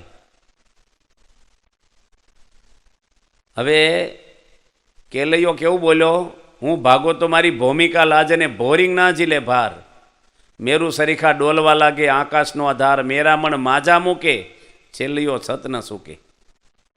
ઘરે આવી ગયો અને મા બાપને કે મને મારી નાખો, આને આપો રાંધીને મારું માંસ. ભગવાને પેલા કસોટી કરતા હતા જે માથમાં, એને કીધું કે જો તમારી આંખમાં આંસુ આવશે ને તો હું નહીં ખાઉં. તમારા દીકરાને લગ્ન હોય ને એવા 16 શણગાર સજો, ગીત ગાઓ ને હસતું મોઢું રાખજો. મસ્તક કાપ્યું, 2 જણાએ વેરી નાખ્યું. એ મસ્તક એક બાજુ મૂકી અને પેટમાંથી ચીરીને માંસ રાંધીને આપ્યું તોય ફેંકી દીધું કે મસ્તકને તમને માયા લાગી છે. મેં એ ખાંડણીયાના દર્શન કર્યા ને હજી બેલખામાં એ ખાંડણીઓ છે, હજારો માણસો એને પગે લાગે છે. છોકરાનું માથું ખાંડણીયામાં ખંડાયું હતું તોય એની થાળી ફેંકી દીધી કે તમે વાંચ્યા છો, તમને દીકરો ક્યાં જ કોઈ આવે. એની પત્ની કે મારા પેટમાં 3 મહિનાનો બાળક છે, કે મને શું ખાતરી, પેટ ચીરીને બતાય તો ખાઓ. દંડો લેવાનું મન ન થાય, હાલતા થાવ. અને એની પત્ની છરો માર્યો પેટમાં, પેટ ચીર્યું અને ભગવાન પોતે પ્રગટ થઈને છેલ્લૈયાને જીવતો કર્યો, પત્નીને અત્યેવી કરી અને એને અમર બનાવી દીધા. જો હવે આવી કસોટી તો ક્યાં આપણી થાય છે? આપણે સામાન્ય વસ્તુ છે, થોડુંક અમથું કરવાનું તો ભાઈ મને ન ફાવે. માળા ફેરવી એક ભાઈને આપી કે મારી લાઈન નહીં, આ ઢોરની લાઈન છે, આ માળા ફેરવી લાઈન નથી તમારી. થોડું થોડું માણસને કંઈ કરવાનું થાય ને, બધું દુનિયામાં બધું માણસ કરે, ક્લબમાં જાય, સિનેમા જાય ને, લગ્નમાં જાય ને, વેપાર ધંધા બધું જ કરે માણસ. સરકાર 58 વર્ષે રિટાયર કરે, ભાઈ ભગવાન ભજવું આવે તમે પેન્શન આપે સરકાર ખાય એટલું, પણ માણસ પ્રાઇવેટમાં જાય પણ ભગવાન ન ભજે પાછું એક્સ્ટ્રા. મારે કરવું હું એમ કે મારે ટાઈમ ક્યાં થાય? આ મંદિરો છે, સત્સંગ છે, ધર્મગ્રંથો છે, પણ આખી જિંદગી કર્યું ન હોય ને એટલે આમાં ચોટે નહીં. ઘણાના ઘરમાં આરતી થતી હોય ને ભાઈ ઊભા થઈને જાય નહીં આરતીમાં. એકાદશી રહેવાનું શાસ્ત્રમાં લખ્યું છે, પણ એ આપણે નથી રહી શકતા ફરાળા મુખ. દાળ ભાત તો ખાય ને વહુનું ફરાળી જ ખાય, પાછા લાવો તો હું મોરૈયો બનાવી ઠીક બે ખાય એવા હોય છે. એટલે એટલું તો રાખે ભાઈ, પન દાડે 11 છે. ડોંગરેજી મહારાજ કહેતા 11ના દાડે અનાજ ખાઈ માંસ ખાતા બરોબર છે. માણસને થોડુંક અમથું પાળવાનું થાય, વહેલા ઉઠવાનું થાય, થોડું થોડું. આજે સ્વામી પ્રમુખ સ્વામીને કેટલું બધું પ્રશ્ન આવ્યા જીવનમાં, આવડી સંસ્થા ચલાવી એને કેટલા પ્રશ્ન આવ્યા હોય. માન અપમાન તો થયા છે ને, કેટલા બધા દુઃખ એને કેટલા તાવની અંદર પધરામણીઓ કરી છે. 102 ડિગ્રી તાવ વાસદમાં તો નિર્જળા 11 હતી, 36 કલાક પાણી પીધું નહોતું, 122 પધરામણી કરી. માળોદ ગામ છે એક લીંબડીની બાજુમાં, સુરેન્દ્રનગર આગળ, સ્વામીના પગમાં મૂઢિયું ગુમડું થયું હતું, પિંડીમાં ગોઠણ નીચે બહુ મોટું અને પાકી ગયું હતું. અસહ્ય પીડા થઈને એને લઈને તાવ ખૂબ ભરાઈ ગયો. ડૉક્ટર સ્વામીને કીધું કે થોડુંક જોવો ને આ. ડૉક્ટર સ્વામી એને શસ્ત્ર મારી દબાવીને બધી રસી કાઢી અને ખાડો પડી ગયો, એમાં 5 ટીકડી વાટી અને પાવડર ભર્યો, જેથી કરીને પાકે નહીં, પાટો બાંધ્યો. પહેલી વાર સ્વામી બોલ્યા કે આજે પધરામણી મારથી નહીં થાય, કારણ કે 2 હાથો ઉઠાતું નથી, એટલી પીડા. અને હરિભક્તો 2 આવી ગયા રૂમમાં તરત જ, એને ખબર નથી કે સ્વામી 60 પધરામણી ગોઠવી છે. સ્વામી કે હાલો આવી જઈ. સંતોય ના પડી, બાપા કે સુખે દુઃખે જઈ આવી. પછી નિહાળમાં સભા રાખીશ કે 60 વાળા ગુમડું છું, બેહવું ઉઠવું, પેલા ખુરશી નહોતી, ગાડલું નાખીને બેસતાની છે. અને એવું ગામડું હતું કે જ્યાં ભેટ 1 રૂપિયો નથી, ભેટ માટે ફર્યા જ નહીં. 37 વખત આદિવાસીમાં વિચરણ કર્યું પ્રમુખ સ્વામી, અને મહિનો પન દાડા 37 વખત એના ઝૂંપડામાં બાપા રહ્યા છે, અને બધાને પ્રેમ એક સરખો આપ્યો છે. આ રાતોરાત BAPS સંસ્થા નથી વધી ગઈ,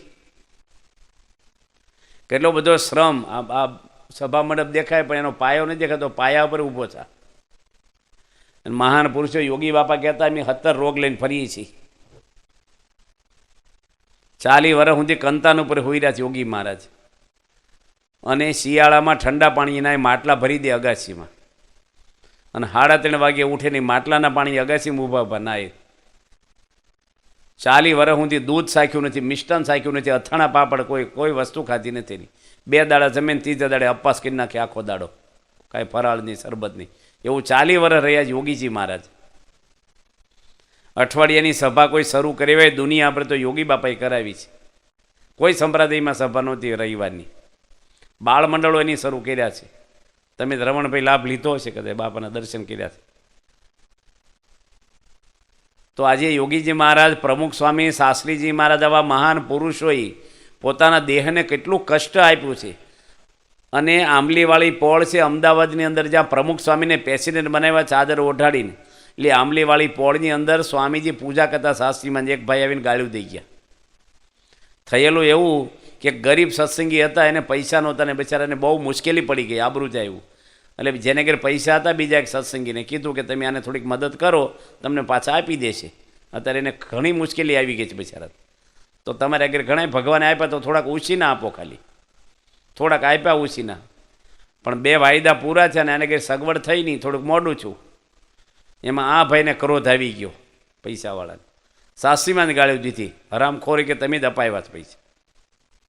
અને જે બોલ્યા અને ક્રોધ કરીને ઘરે જતા રહ્યા. સ્વામી પૂજા કરે છે અને બીજે દાડે એને દુઃખ થયું કે મારા ગુરુને ગાળ્યું દીધી પૈસા માટે મેં, અને ઊંઘ આવે નહીં, ખાવું ભાવે નહીં.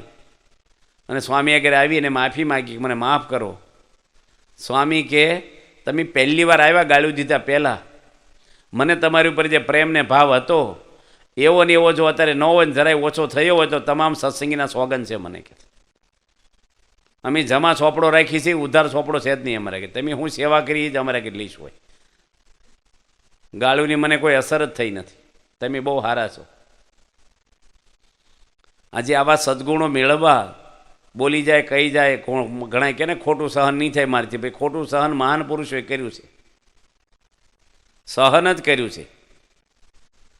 પહેલાં જે હું ખોટું કર્યું કયો?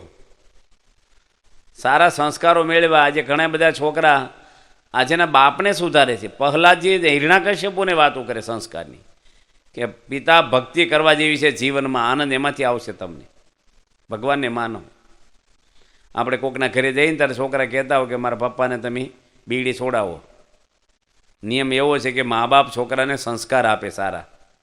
એની જગ્યાએ શું થાય છે, છોકરા મા બાપને શીખવાડવા મળ્યા પૂજા કરો, આરતીમાં આવો, મંદિરે કેમ નથી આવતા. અને પ્રહલાદજીને તો એટલા બધા કષ્ટો દેવા મળ્યા હિરણ્યકશ્યપુ. આસુરી માણસ કોણ છે હિરણ્યકશ્યપુ ખબર છે ને? જઈને વિજય વૈકુંઠ ધામના દરવાજે હતા અને સનકાદિકનો શ્રાપ થયો ને એમાંથી આ થયા છે હિરણાક્ષ અને હિરણ્યકશ્યપુ, 2 ભાઈઓ. બીજી એક કથા તમને કરી હતી કે સંધ્યાકાળે સ્ત્રીનો સંગ ન કરવો, અને એમાંથી કશ્યપ ઋષિને દીતિ થકી આ 2 આસુરો જન્મ્યા છે, સંધ્યાકાળે સંગ કર્યો એટલે. એવી પણ ભાગવતમાં કથા છે. અને દેવોએ કીધું કે આ તો બહુ હેરાન કરે, સ્વર્ગનું રાજ કરવા માંડ્યો, ઇન્દ્રને ખસેડી લીધો. ભગવાને એને કીધું કે એના પુત્ર થશે ભક્ત, અને ભક્તનો દ્રોહ કરશે એટલે એનું બધું પૂરું થશે, ક્યાં સુધી નહીં થાય. આખો હોલ ભર્યો હોય કપાસથી, રૂથી, પણ એક તણખો પડે એટલે બધું બાળી દે. એમ ગમે તેવા સત્કર્મ હોય પણ ભગવાનના ભક્તનો અપરાધ કરવાથી, અભાવ લેવાથી, દ્રોહ કરવાથી એક ક્ષણમાં નાશ પામી જાય. શ્રી ઘનશ્યામ કહે સુન નારદ અંતર શુદ્ધ મેરો મત એ, મોહ સંગ પ્યાર ઉદાર નામ ઉચ્ચારત અહો નિશલે, સંત સાચે જગ માહી ફીરે તિनको નિરંતર દુઃખ દેહે, બ્રહ્મ મુનિ ભગવંત કહે મોહી ભજે પુની નરક में જાય. ભગવાન કે મને ભજતો ભજતો નરકમાં જાય. સંત સાચે જગમાઈ ફેરીએ તિनको નિરંતર દુઃખ દે. ભગવાનના ભક્તને દુઃખ દે એ ભજન કરતો કરતો પણ નરકમાં જાય. મારા બાંધ્યા વૈષ્ણવ છોડે, વૈષ્ણવના બાંધ્યા મેં ન છૂટે. વૈષ્ણવ જનતો તેને કહીએ પીડ પરાઈ જાણે રે, સામાના દુઃખને સહન કરે. પ્રહલાદજીની કથા એવી છેલ્લે આવે છે કે ભગવાન એને તેડવા આવ્યા વિમાન લઈને, ત્યારે એને શું માગ્યું કે મારા પિતાનો મોક્ષ કરજો. રાવણને માર્યો ત્યારે રામને દશરથે દર્શન આપ્યા સ્વર્ગમાંથી. ત્યારે રામ હાથ જોડીને કહે છે કે મારી માતા કૈકેયીના બધા તમામ ગુના તમે માફ કરી દેજો. નરસિંહ મહેતાને ભગવાન આગળ માગ્યું કે મારી નાચનું પહેલું કલ્યાણ કરજો. નાચે નાચબાર કર્યા હતા. કૂતરું બસકું ભરે તો આપણે કૂતરાને સામે બસકું ભરી જતા, આપણે કૂતરાને ફેર હું રહ્યો. સહન કરવું, નમી દેવું, ખરાબ કરેનું સારું કરવું, આ સંસ્કૃતિ આપણી છે. સંત એકના જમવા બેઠા ને રોટલી મૂકીને ઘી લેવા ગયા, કોરી રોટલી હતી ચોપડવા માટે ઘરમાં, અને કૂતરું રોટલી લઈને ભાગ્યું. એની વાહે વાટકી લઈને દોડ્યા કે ઉભા રહ્યો ચોપડી દઉં, કોરી રોટલી નહીં ફાવે તમને. આવી સંત એકના જ થઈ ગયા. આપણી જેમને દંડો લઈને વાહે થયા. જીવ પ્રાણી માત્રમાં ભગવાન છે. સંત એકના જ ગોદાવરીમાં નાહીને આવ્યા ને એક ભાઈ ઝાડવા પર બેસી ગયેલા, એની પર થૂકે. પહેલાં ઊંચાઈ ન જોવે કોણ થૂકે, પાછા નાવા દે, થૂક પડી એટલે પાછા ના નીકળે. 10 વાર થૂક્યો પેલો, અને પેલો કંટાળી ગયો, ઉપર બેઠો બેઠો બપોર થઈ ગયા. હેઠે ઉતરીને કે તેમ ગરમ કેમ નથી થતા? હા હું જોતા નથી. એ કે એમાં શું ગરમ થવાનું? હું એકવાર ગોદાવરી નદી સ્નાન કરતો તીર્થમાં, તમારી દયાથી 10 વાર નાવા મળ્યું મને. કે એને કોણ હેરાન કરે? બુદ્ધ ભગવાનને કોઈ ગાળ્યું દીધી અને એના શિષ્ય કીધું કે તમને બહુ ગાળ્યું દીધી. બુદ્ધ ભગવાન કે એની દીધી પણ મેં લીધી જ નથી. તો દે, મેં લીધી નથી એ કંઈ. ખાડા ટેકરા આવે, બમ્પ આવે, જમીન ઉપર પ્લેન ઉપર કાંઈ નથી આવતું ઉપર. એમ માણસને અજ્ઞાન છે ને, એટલે સુખ દુઃખના ખાડા ટેકરા આવે છે. પણ સમજણ આવી જાય ને પછી મહાન પુરુષો સુખ દુઃખથી પર થઈ જાય છે. પછી એને ભગવાન કસોટી કરે કે માણસ બોલી જાય, એને કંઈ અસર ન થાય. પ્રહલાદજીને એટલા દુઃખ આપ્યા, મોઢું એનું હસતું જ રહ્યું છે. એના મોઢા પર ક્યારેય જ્ઞાની કે ઉદાસીનતા કહું એટલી બધી આપણે એવું થાય મેં એટલી બધી ભક્તિ કરીને અમારા ઘરે કેમ આમ છું? આ વેપાર નથી કંઈ કે ભક્તિનું વળતર માગવાનું હોય. ભક્તિ તો ભગવાને દયા કરીને આપી આપણને. પ્રહલાદજી એના પિતાને છોડી દીધા, માન્યા નથી. કેટલા બધા પ્રસંગો આવે છે.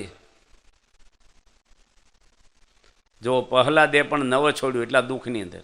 નિજ તાત તણું સગ પણ તોડ્યું, દઢ કરી હરિ સંગે મન જોડ્યું. તન ધન જાતા હરિજન હોય તે હરિભક્તિથી નવ છળે. ચલાયમાન થાય નહીં. દુઃખ આવે, સુખ આવે, સંસારમાં કેટલા દુઃખો આવે છે.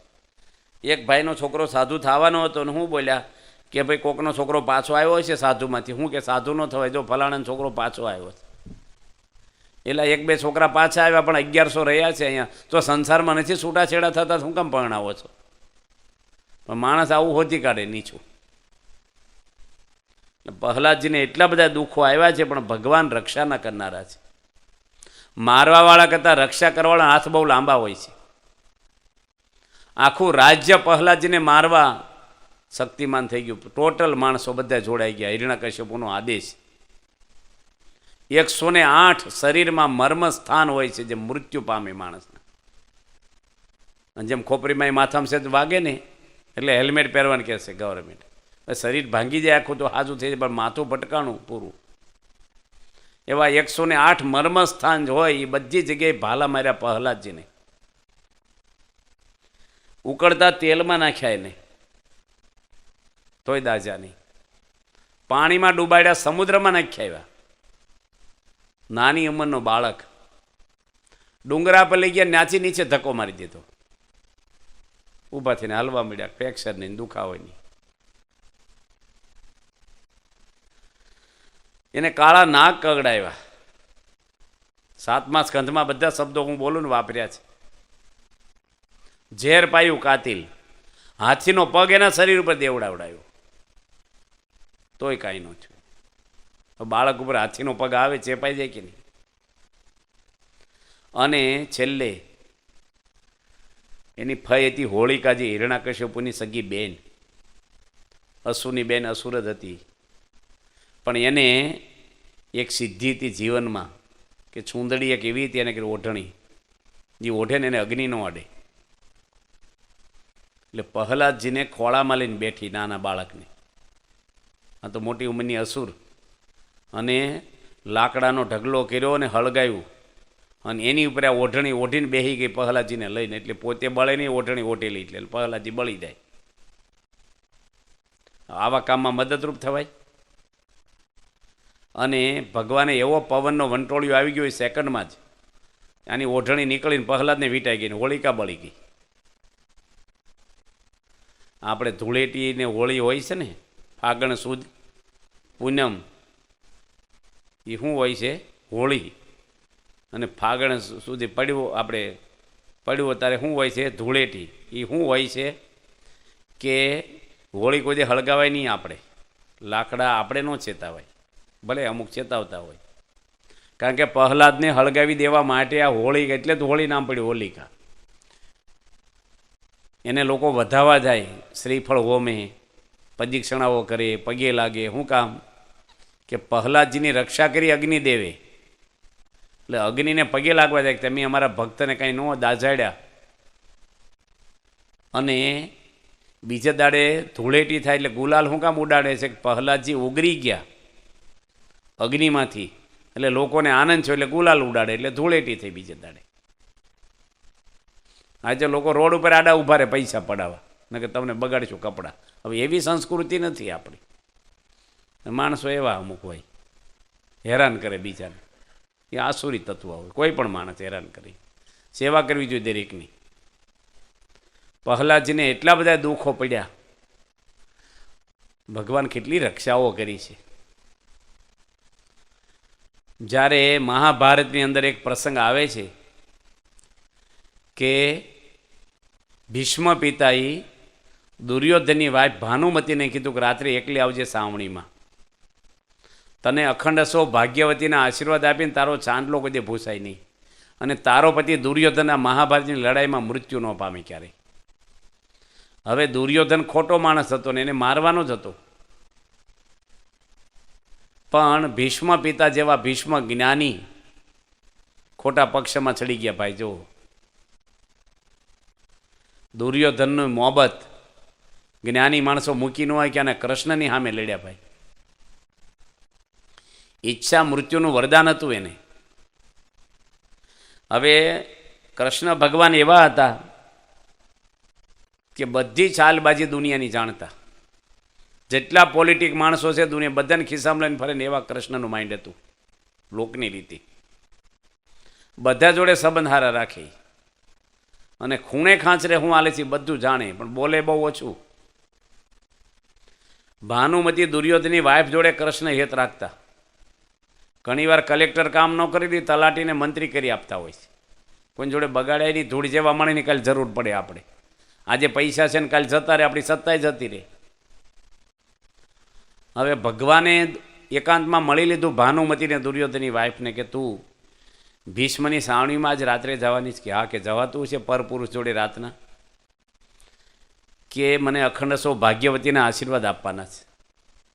ભીષ્મ દાદા તો બ્રહ્મચારી છે, અમે તો એના કુલ વધુ છે. કૃષ્ણ કે એક કામ કરી, તું જજે, આજે ના જઈશ, કાલ જજે, આજે સમય સારો નથી.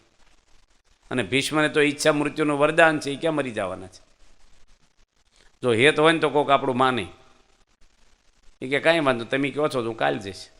આ બાજુ કૃષ્ણ ભગવાને દ્રૌપદીને તૈયાર કરી કે તું ઘૂમટો કાઢીને હાલ મારી જોડે. એટલું નહીં, પણ લખે છે મહાભારત, કૃષ્ણ પોતે દ્રૌપદી બની ગયા અને પાંડવો ભેગા રાત રહ્યા છે. પાંડવોને ગંધ ન આવવા દીધી કે મારી પત્ની બીજે ગઈ છે ભીષ્મ આગળ આશીર્વાદ લેવા. અને કૃષ્ણ લઈને ગયા અને ચોકીદારને કહી રાખેલું ભીષ્મ કે એકલી સ્ત્રીને આવવા દે છે. અને કૃષ્ણને રોક્યા ચોકીદારે. કૃષ્ણ બહાર ઉભા રહ્યા અને દ્રૌપદીને કીધું ઘૂમટો કાઢશે ને બોલતી નહીં. અને એ વખતે લાઇટું નહીં, મશાલ બળે ધીમીને ભીષ્મ પથારીમાં બેઠેલા સાવણીમાં. ઘા વાગ્યા હોય લડાઈમાં, પાટાપીંડી કરી હતી. અને દ્રૌપદી આવ્યા, એને ખબર નથી કે એને મનમાં તો મેં ભાનુમતીને બોલાવી દુર્યોધનની વાઇફને. અને ખોળામાં માથું આમ છે નમાયું ને માથે હાથ મૂક્યો ભીષ્મે, અખંડ સો ભાગ્યવતી રચતા. દ્રૌપદી તરત ઘૂમટો કાઢી નાખ્યો કે ભીષ્મ દાદા આશીર્વાદ ફળશે ને તમારા, કે તને બોલાવી નથી ને, તું ક્યાંથી આવી? કે કૃષ્ણ લઈ આવ્યા છે મને. ક્યાં છે? કે બારી ઊભા છે. ભીષ્મ ન્યા ગયા. કૃષ્ણને કે તમે કેમ મને લઈને આવ્યા છે? કૃષ્ણ કે એ વાત હું પછી કરું તમને, પણ તમારા આશીર્વાદ અને ફળશે કે નહીં ફળે? તમે બોલ્યા અખંડ સૌભાગ્યવતી રહેશે, એનું શું છે? એ કે ફળશે ને હું બોલ્યો છે એટલે ફળશે. તો તમે બોલ્યા છો ને કાલે કે અર્જુન નહીં, કે હું નહીં, કાલે મારી નાખીશ અર્જુનને, એનું હું? તો ભીષ્મ જ મૂંઝાઈ ગયા, કારણ કે એની પ્રતિજ્ઞા કરેલી. દુર્યોધને શબ્દો મારેલા કે 10 દાડા યુદ્ધમાં થઈ ગયા અને એકેય પાંડવો મરતા કેમ નથી? રોટલા મારા ખાવ છો ને લાગણી એની રાખો છો. અને ભીષ્મને ફીસી ચડી ગઈ કે કાલે અર્જુન નહીં કે હું નહીં, બેમાં જ એક નહીં હોય. તો અર્જુન મરી જાય તો ક્યાંથી સાંડલો રહેવાનો છે દ્રૌપદીનો? અને તમે કહો છો અખંડ સૌભાગ્યવતી રહીને, આ બાજુ પ્રતિજ્ઞા લીધી અર્જુને મારવાની, તેને હું સમજવું? કૃષ્ણ એવું બોલે ને પેલો હામો માણસ ને આમ કન્ફ્યુઝ થઈ જાય. ભીષ્મ કે આવેગમાં બોલ્યો છું અને રાજી છે ને મેં આશીર્વાદ આપ્યા છે. ભગવાન ખબર નથી પાંડવોને કેવી રક્ષાઓ ભગવાન કરે છે. કેટલા બધા મહાભારતમાં પ્રસંગો નોંધ્યા છે કે અર્જુનને રોજ ભગવાન હાથ પકડીને રથની નીચે ઉતારતા અને અર્જુન બેહે પછી કૃષ્ણ બેસતા. સારથી હતા, જેને ડાયવર કહેવાય આપણે. ત્યારથી રિવાજ પડી ગયો છે, ડાયવર બાણું ખોલે પછી શેઠ બેહે, બાણું બની ડાયવર કરે. પણ છેલ્લો દાડો જ્યારે આવ્યો યુદ્ધનો, 18મો દાડો, અને વિરામ પામ્યું યુદ્ધ, ત્યારે કૃષ્ણ અર્જુનને કહે છે કે તું નીચે ઉતરી જા. પહેલાં કે ભગવાન 18 દાડાથી પ્રોટોકોલ રોજ, અને આજે કેમ અવળું કર્યું કે તું માથાકૂટ ન કરે, તું જલ્દી ઉતરી જા, દૂર જતો રહે. અને ભગવાન જેવો જમીન ઉપર પગ દીધો, ઘોડા અને રથ બધું હળગી ગયું. કેટલા બધાએ બ્રહ્મસ્ત્ર અહીં પર છોડેલા, એવા શસ્ત્રો મંત્રોથી છોડેલા, પણ કૃષ્ણ ભગવાને ઠેલી રાખેલું. આ બધું પાંડવો હોત જ નહીં, કૃષ્ણ ના હોત તો. દ્રોણાચાર્યને, ભીષ્મને, કર્ણ અને દેવોયનો પડકારીએ કે એટલી શક્તિશાળી હતા આ લોકો. અને શસ્ત્ર વિદ્યા શીખવાડવાના દ્રોણાચાર્ય હતા. ભગવાન કેટલી રક્ષાઓ કરે છે. મહાભારતમાં એક બીજો પ્રસંગ આવે છે, પ્રહલાદની રક્ષા કરીને ભગવાન તો કાયમ આપણી રક્ષા કરે છે. એના થાય તો રક્ષા કરે, બધાની રક્ષા કરવા નવરા નથી ભગવાન. તમારા દીકરાને તમે ધ્યાન રાખો. ગામમાં કેટલાય નવરા ફરતા હોય, બધાની સિક્યુરિટી તેમ કોઈ ધ્યાન રાખો કંઈ? ભગવાને બધા હરખા એમ નથી હરખા. વિભીષણ ને રાવણ કંઈ રામને હરખા નહોતા, દુર્યોધનને અર્જુન હરખા નહોતા કૃષ્ણને. એકને મારવાનો હતો ને એકની રક્ષા કરવાની હતી. કોઈ ડૉક્ટર અંજીસંગ લઈને બજારમાં ન ફરે, કોણ માંદો દઈ દઉં, એ તો દવાખાને જવું જોઈએ આપણે. એમ આપણે ભગવાનને શરણે રહેવું જોઈએ. તો ભગવાને અમારી ધ્યાન કેમ રાખી? પણ તમે ભગવાનની ધ્યાન. મેં એક ગામમાં અનકોટનો પ્રસાદ આપ્યો, ગામડામાં કાઠિયાવાડમાં અમારા કાર્યકરો આપ્યા આવ્યા. 250 ઘર છે, 250 ઘરે આપ્યો. એક દાદા બરે ફરિયાદ કરવા આવ્યા, મને કે અમને ભૂલી ગયા, અમને અનકોટનો પ્રસાદ મળ્યો નહીં, કે છે અમને સત્સંગીને ભૂલી ગયા. મેં કીધું અઠવાડિયાના 52 રવિવાર છે, ઓલા મહિના વર્ષના 52 રવિવારમાંથી એકય સભા તેમ ભરી નથી, તેમ ભૂલી નથી ગયા 52 રવિવાર. અને પ્રસાદ માટે તમને યાદ આવ્યું હું સત્સંગી છું? અમુક પ્રસાદ જ્યાં ભગત હોય બસ એટલું જ 12 મહિને એકવાર યાદ આવે એને. ભક્ત થવું કંઈ હેલું નથી. ભગવાનની વાતો કરવી, સાંભળવી ગમે, પણ ભક્તિ કરવી ના ગમે આપણને. હવે આ છે ભાઈ મહાભારતમાં એક કથા. કોની વાત કરતો હતો તમને હું? ઘણા બધા પ્રસંગો આવે છે, પણ એક પ્રસંગ એવો આવે છે કે જ્યારે અભિમન્યુને મારી નાખ્યો. મહાભારતમાં એવું હતું કે એકની જોડે એક લડે, આ નિયમ કર્યો હતો. પણ દ્રોણાચાર્ય, ભીષ્મ તો નહોતા, બાણસૈયા પર હતા, કર્ણ, દુર્યોધન, દુશાસન, આ બધા મામા શકુની બધા ભેગા થઈને અભિમન્યુને ચીરી નાખ્યો એકને. બધા વાહે પડી ગયા, એક જણ સામે. અને અર્જુનને એટલું બધું ખૂન સડી ગયું, એકનો એક દીકરો મૃત્યુ પામ્યો, ભાંગી પડ્યા. અને એને કીધું કે કાલ સૂર્ય અસ્ત પહેલાં હું જો ન મારી નાખું મારા દીકરાને, મારનારમાં જે નિમિત્ત બન્યા છે ન મારું તો અગ્નિ સ્નાન કરી જઈશું. અને જયદ્રથ હતો ને એ નિમિત્ત બનેલો, એની કોઈ પાંડવોને પ્રવેશ કરવા ના દીધો અંદર ચક્રવ્યૂહમાં. હવે અર્જુન સૂર્ય અસ્ત પહેલાં એટલા બધાને મારવા બધા જીવે છે. આ દ્રોણાચાર્ય, કર્ણ, દુશાસન, દુર્યોધન, શકુની, કેટલા બધાને મારવા, આ બધા મહાન યોદ્ધાઓને બાણથી લડવાનું. અને સામે દ્રોણાચાર્ય આવી ગયા. જયદ્રથને છેલ્લે રાખ્યો કે ભાઈ આ બધાને મારે ને પછી હાથમાં આવી. અર્જુન કહે, અને અર્જુન જો ન મારીએ કે સૂર્યાસ્ત પહેલાં તો અર્જુને અગ્નિ સ્નાન કરી જવાનું. અને કૃષ્ણ ભગવાન એવા કરાર હતા કે અર્જુન મરે તો હું ભેગો ધામમાં જતો રહું. આ એને કરાર થયેલા. અર્જુન પ્રશ્ન પૂછે છે કૃષ્ણ ભગવાનને કે હું લડાઈમાં મરી જાઉં તો તમે શું કરો? ભગવાન કે તને મરવા જ ન દઉં. આખી દુનિયાની શક્તિ આવે ને તોય મરવા ના દઉં તને. અને કર્ણનો સારથી ને કર્ણ પ્રશ્ન પૂછે છે, જયદ્રથ આપણે આનો પાંડવોનો મામા હતા ને, શકુની તો એની એ તો દુર્યોધનનો મામો હતો. આપણે ના જયદ્રથ એને પ્રશ્ન પૂછે છે, અમને યાદ આવે કહું કે આ લડાઈમાં હું મરી જાઉં તો શું કરે? એ કહું રથ લઈને ઘરે જતો રહો, તું મરી જાત. કૃષ્ણએ શું કીધું? હું મરવા જ ના દઉં.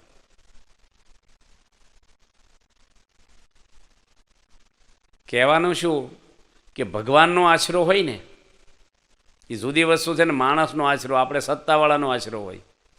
ભાઈ મને કલેક્ટર ઓળખે છે, મામલતદાર ઓળખે છે, ડીએસપી ઓળખે છે, પૈસાવાળા ઓળખે છે, પણ અનંત બ્રહ્માંડોના રાજા પરમાત્માનું શરણું મળ્યું. થળિયામાં પાણી રેડી દીધું, આખા ઝાડને પહોંચી જાય પાંદડે પાંદડે. પણ ડાળખાને પકડો ને એ પડીએ કોક વાર. હવે આ સામે આવી ગયા કોણ? દ્રોણાચાર્ય. દ્રોણાચાર્યને અર્જુન પહોંચી વળે એમ નહોતો, અને એવા ખુનસથી લડે. કૃષ્ણ ભગવાન કે અહીંયા તું કેટલો સમય ફાળવીશ, હજી કેટલા યોદ્ધાઓ તારો રસ્તો રોકીને બેઠા મહારથીઓ. જયદ્રથને ક્યારે મારીશ? સમયનું કામ કરશે કે હું કરું, આ મારો રસ્તો રોકે છે. ભગવાન કે હથિયાર મૂકી દે. પગે લાગ્યા દ્રોણાચાર્યને, જા. અને હથિયાર મૂકે ને પછી મારે નહીં. અને અર્જુન રથ ઉપરથી ઉતરીને દ્રોણાચાર્યના પગમાં પડ્યા. શું છે કે કાંઈ નહીં, કેટલાય ટાઈમથી તમારા દર્શન મને શાંતિ થયા નહોતા. મારી ગાંડી ધનુષ જે કાંઈ છે એ બધું તમારા આશીર્વાદથી છે. તમે મારા દુશ્મન નથી, મારા ગુરુ છો. હું તમારો ચેલો. દ્રોણાચાર્ય કે શું કરું છું? બસ કાંઈ નહીં, તમારા આશીર્વાદ. જા, તારી જોડે નથી લડવું, નીકળી જાકે. માણસ ને બે રીતે મરે છે એવું લખે છે. મારે ને તો મરી જાય, પણ માનથી મરી જાય. બહુ માન આપે ને ફૂલીને ફાટી જાય ભાઈ.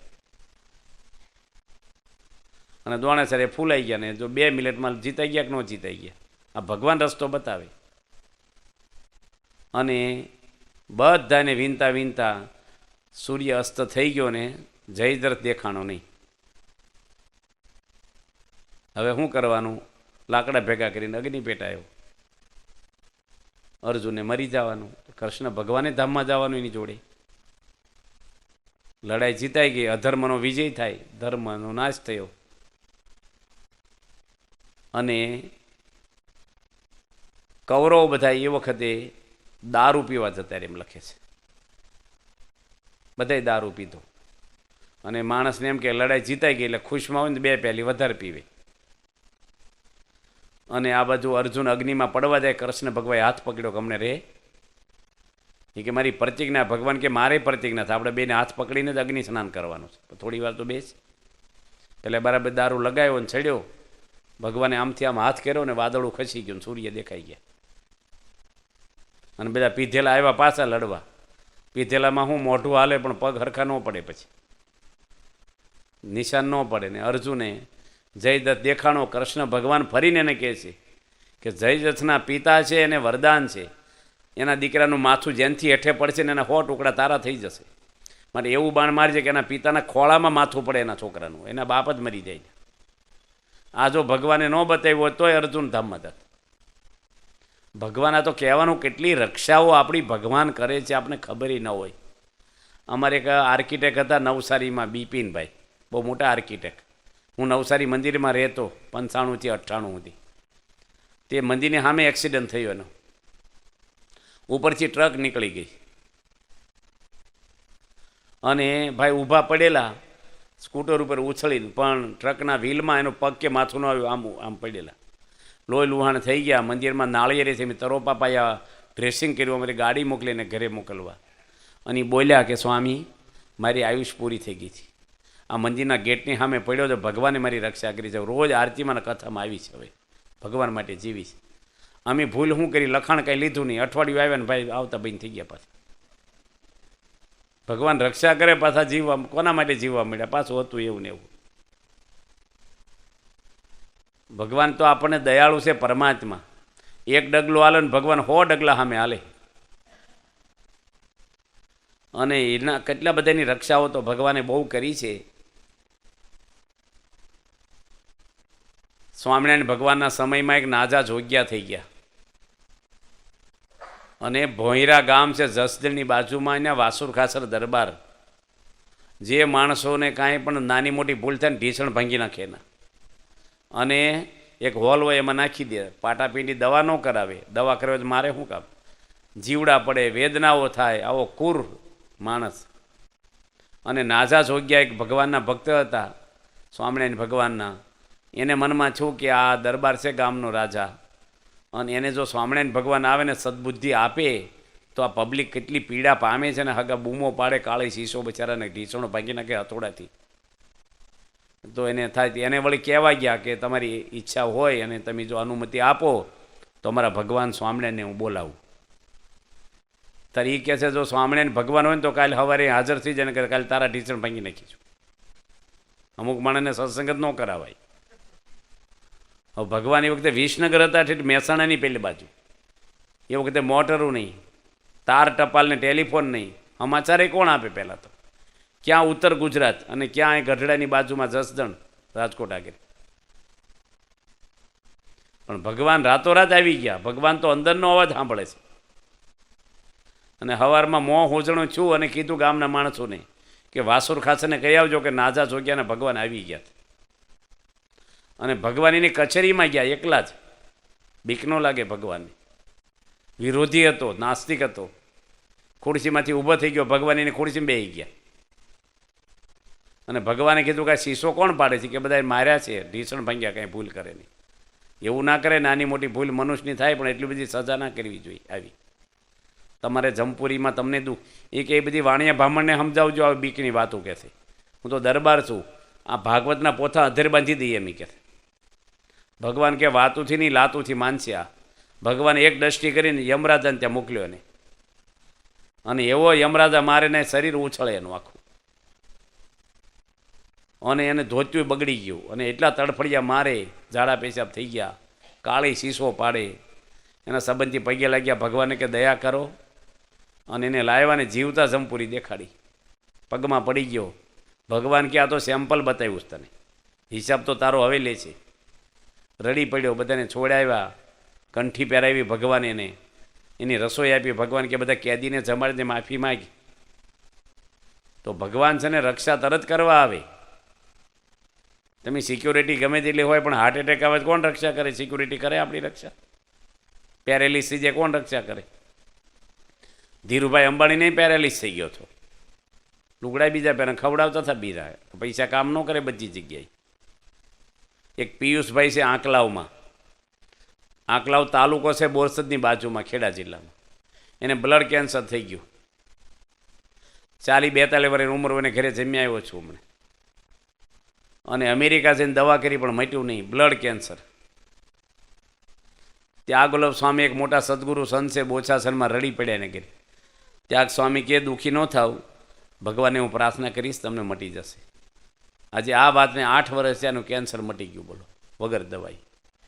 એવા એક નડિયાદ મંદિરના કોઠારી છે સર્વમંગલ સ્વામી, એમની જોડે સાધુ થયેલા બેઉ.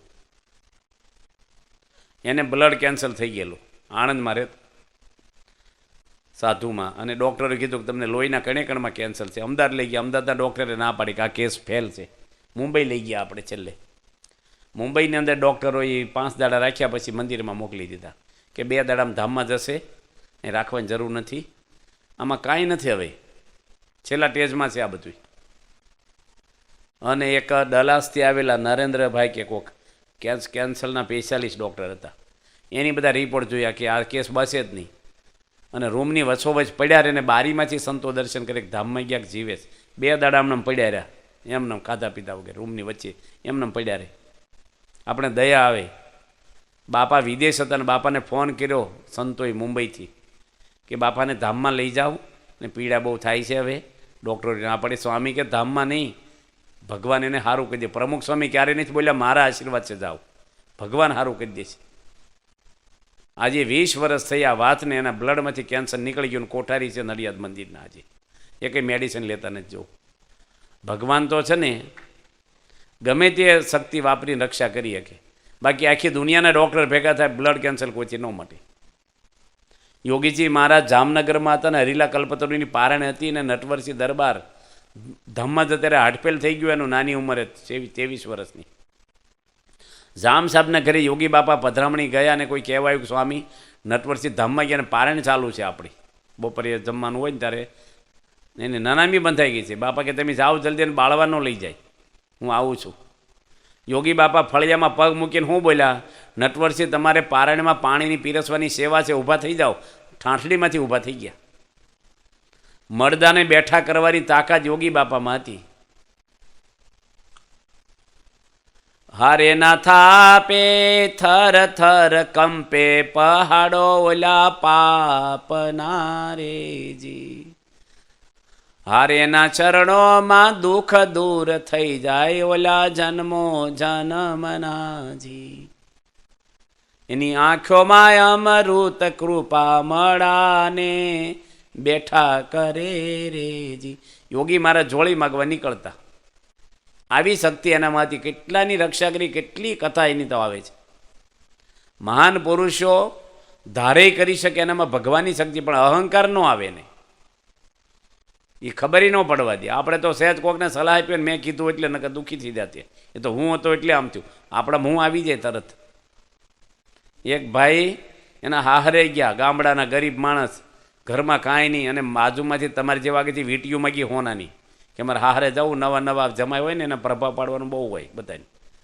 તે 4 વીટીઓ હોનાની પહેરી અને કોઈક દરબારનું ઘોડું માથે, પેલા ગાડીઓ રહી ને એટલે ઘોડા ઉપર ઊંટ ઉપર ઘોડું આપણને ઉછીનું કે છે હું ખવડાવીશ ને હાજે લઈ આવીશ. ઘોડો લઈને ગયા ભાઈ, હાહરે પ્રભાવ પાડી દેવો એમ. એટલે ઘોડા પર બેઠા બેઠા ફળિયામાં હાહુન શું કે આમ વીટીયું દેખાડે, અહીં ઘોડી બાંધું કે અહીં ઘોડી બાંધું, આમ આમ કરે વીટીયું બધા, આમ અહીં બાંધ. એને હાહુ જૂના જમાનાને ખાધી લીધી, હોનાનો દસ્તો લઈને આવી અને ફળિયામાં ઘા કીધો, કંઈ ખાડો ગાળીને અહીં ખીલો ખોડી અને ઘોડી બાંધી દેતું. એ હોનાના દસ્તે ખાડો ગાળવાનો?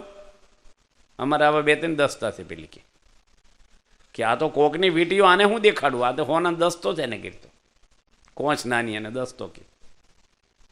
એમ આવા મોટા ભગવાન ક્યાં પરમાત્મા એને કીધે આપણે જીવને માન હું અને મોટપ છું, આપણી આગળ શક્તિ શું છે. ભગવાન તો સમર્થ શું ન કરે, પ્રભુ સહાય શું કરે. કૃષ્ણ ભગવાન એક આંગળી પર ગોર્ધન પર્વત ઊંચો રાખ્યો હતો, 3 દાડા આપણે ઈંટેનો ફ્રેક્ચર થઈ જાય. ભગવાન તો ધારે બધું કરી શકે. પરમાત્મા કેટલા બધાને, એક શિકાગોમાં વિષ્ણુભાઈ છે અને એની દુકાનમાં તાળું મારવું ભૂલી ગયા અમેરિકામાં. એ એરિયા એવો છે ને દિવસે લૂંટી જાય એવો એરિયા, અને અમેરિકામાં શનિ રવિ રજા હોય. તાળું દેવું ભૂલી ગયા, શટર પાડીને આવતા રહ્યા બહાણું બંધ કરી. અને હોમ મારી ગયા ત્યારે ખબર પડી એકદમ જ કે તાળું રહી ગયું, ચાવી તો નથી મારી જોડે. અને દુકાન ખોલી, થોડા ઘરાક આવ્યા અને વિષ્ણુભાઈને કીધું કે વિષ્ણુભાઈ પટેલ, તમે કોઈ ચોકીદાર રાખ્યા ભગવા કપડાવાળા દુકાને? એ કે ના, એ કે અહીં આખો દાડો નાખી રહ્યા, અહીં ફરી જ કરતા હતા ચોકીદાર, તમારા દુકાનની રક્ષા કરી જવો. હજી છે વિષ્ણુભાઈ શિકાગોમાં, ઓળખો છો તમે? તો ભગવાન આવી કેટલી બધી આપણી આલોકની ને પરલોકની બે રક્ષા કરે છે. આપણો વ્યવહાર ગીતામાં લખ્યું, યોગ અને ક્ષેમનું વહન ભગવાન કરે છે. ભગવાનનું શરણું પ્રહલાદજી લીધું તો પ્રહલાદજીને કેટલા ભગવાન કેટલી જગ્યાએ ઉગાર્યા છે. અને હિરણ્યકશ્યપુએ વરદાન જે માગ્યા એ બધાય વરદાન ભગવાને માન્ય કર્યા હતા. અને ભગવાન કારણ કે ભક્તોનો દ્રોહ કરે તરત એનો બધું સત્કર્મ માત્ર નાશ થઈ જાય. અને સંધ્યાકાળે ભગવાન પ્રગટ થયા. દિવસ ન કહેવાય ને રાતે ન કહેવાય, સંધ્યાકાળ કહેવાય ને. અને ભગવાન નરસિંહ રૂપે આવ્યા, કારણ કે ગરમ ગરમ થાંભલો હતો લોખંડનો, એને ધગધગાવીને લાલ સોળ કર્યો. ને પ્રહલાદને હિરણ્યકશ્યપુ છેલ્લે પૂછે છે કે તારી રક્ષા કોણ કરે છે? કે ભગવાન. ક્યાં છે ભગવાન તારે? કે બધે કણ કણમાં. કે થાંભલામાં છે? કે એમાંય છે? તો ભેટી પડી. પ્રહલાદજી થાંભલાને ભેટવા જાય ને થોડો ખંચકાટીને થઈ ગયો છે સહેજ દાઝવાનો, પણ ભગવાને કીડીઓની લાઈન બતાવી, જીવતી કીડીઓ લોખંડના થાંભલા પર ધગધગતા આવે. એટલે પ્રહલાદને બળ મળી ગયું. આમ તો બળિયાદ હતા, અને જેવા ભેટ્યા ને લોખંડનો થાંભલો ફાટી ગયો. એમાંથી ભગવાન જન્મ્યા. દાજાય નહીં, બોલો. બાળક જન્મે તરત હાલતા શીખે નાનો, તો ભગવાન સીધા જ આવ્યા જન્મ. નરસિંહ રૂપ વાલે નવું નીપજાયું. અને કેટલા મોટા મોટા નખ, લોઢું ન કહેવાય ને લાકડું ના કહેવાય ને, વરદાન હતા ને, લોઢે ન મરું ને લાકડે ન મરું. નખ લોઢું નહીં, લાકડું નહીં. સંધ્યાકાળ એટલે દિવસની ને રાતની. નરસિંહ રૂપે ભગવાન આવ્યા. કેડછી હેઠે માણસ અને કેડછી ઉપલા સિંહનો મોર. નર સિંહ એટલે કહેવાય નરસિંહ. એટલે મનુષ્ય નો કહેવાય ને પશુ ન કહેવાય એને. અને ભગવાને બાણામાં લીધો ને ઘરમાં ની બહારની એના વરદાન હતા ને, ઘરમાં ન મરું, બહાર ન મરું. ઉમરામાં લીધો, ઘરની વચ્ચે, બહારીની ને અંદરીની. અને પોતાના ખોળામાં બેહાર્યો, પૃથ્વી પર નહીં ને આકાશમાં નહીં. અને નખથી ચીરી ખાતો એને. બધા વરદાન એના માન્ય રાખી અને ભગવાન જો રસ્તો કેવો કાઢ્યો, ભગવાનને કોઈ પહોંચી વળે? અમે વિજયવાડા, હું સાઉથમાં બહુ વાર જઈ આવ્યો છું. ત્યાં નરસિંહ ભગવાનનું સ્થાન છે, આજે છે ત્યાં. નરસિંહ ભગવાન જે થયા એ ત્યાં વિલોપન દેહને કર્યો છે એની. અને ત્યાં ડુંગરો છે, થોડોક આપણે વધારે બહુ ઊંચો ડુંગરો નથી ને, ગોળનું પાણી રોજ ધરાવે છે. પેલા ફૂફાડા મારતા આવેલા ને, ગોળ ગરમ પણ ગોળનું પાણી બહુ ટાઢું. અને એને એકય કીડી મકોડી માખી નથી આવતું. કેટલા પવાલાના પવાલા માણસો રોજ જાય પીવે ધરાવેલું ગોળનું પાણી, અને નરસિંહ ભગવાનને પીવડાવે છે મૂર્તિને. એટલે આ બધી કથાઓ શાસ્ત્રમાં લખી છે. ભગવાન આવી રક્ષાઓ આપણી પણ કરે છે અખંડ. આપણે એના શરણે છીએ. હવે આપણે હવા ચોય આરતી થાય છે અને 6:10 બાકી છે. કથા બધાય તમે બહુ રસવાળા છો કથામાં, બધાય હલતાય નથી ને કોઈનો મોબાઈલ વાગતો નથી. ધન્યવાદ કહેવાય, શાંતિવાળા છો. હોવ મૂર્તિ પધરાવી એવા જ બેસી જાઓ, સ્થિર હોવ. એને કાંઈ નહીં. ભગવાને પ્રાર્થના કરી કે આપણી પણ જીવની શરીરની ભગવાન એવી રક્ષા પ્રહલાદજી જેવી કરે. આપણે પ્રહલાદજી જેવી ભક્તિ કરીએ કે એ ભગવાનના શરણો પ્રાર્થના. સ્વામિનારાયણ ભગવાનની જય.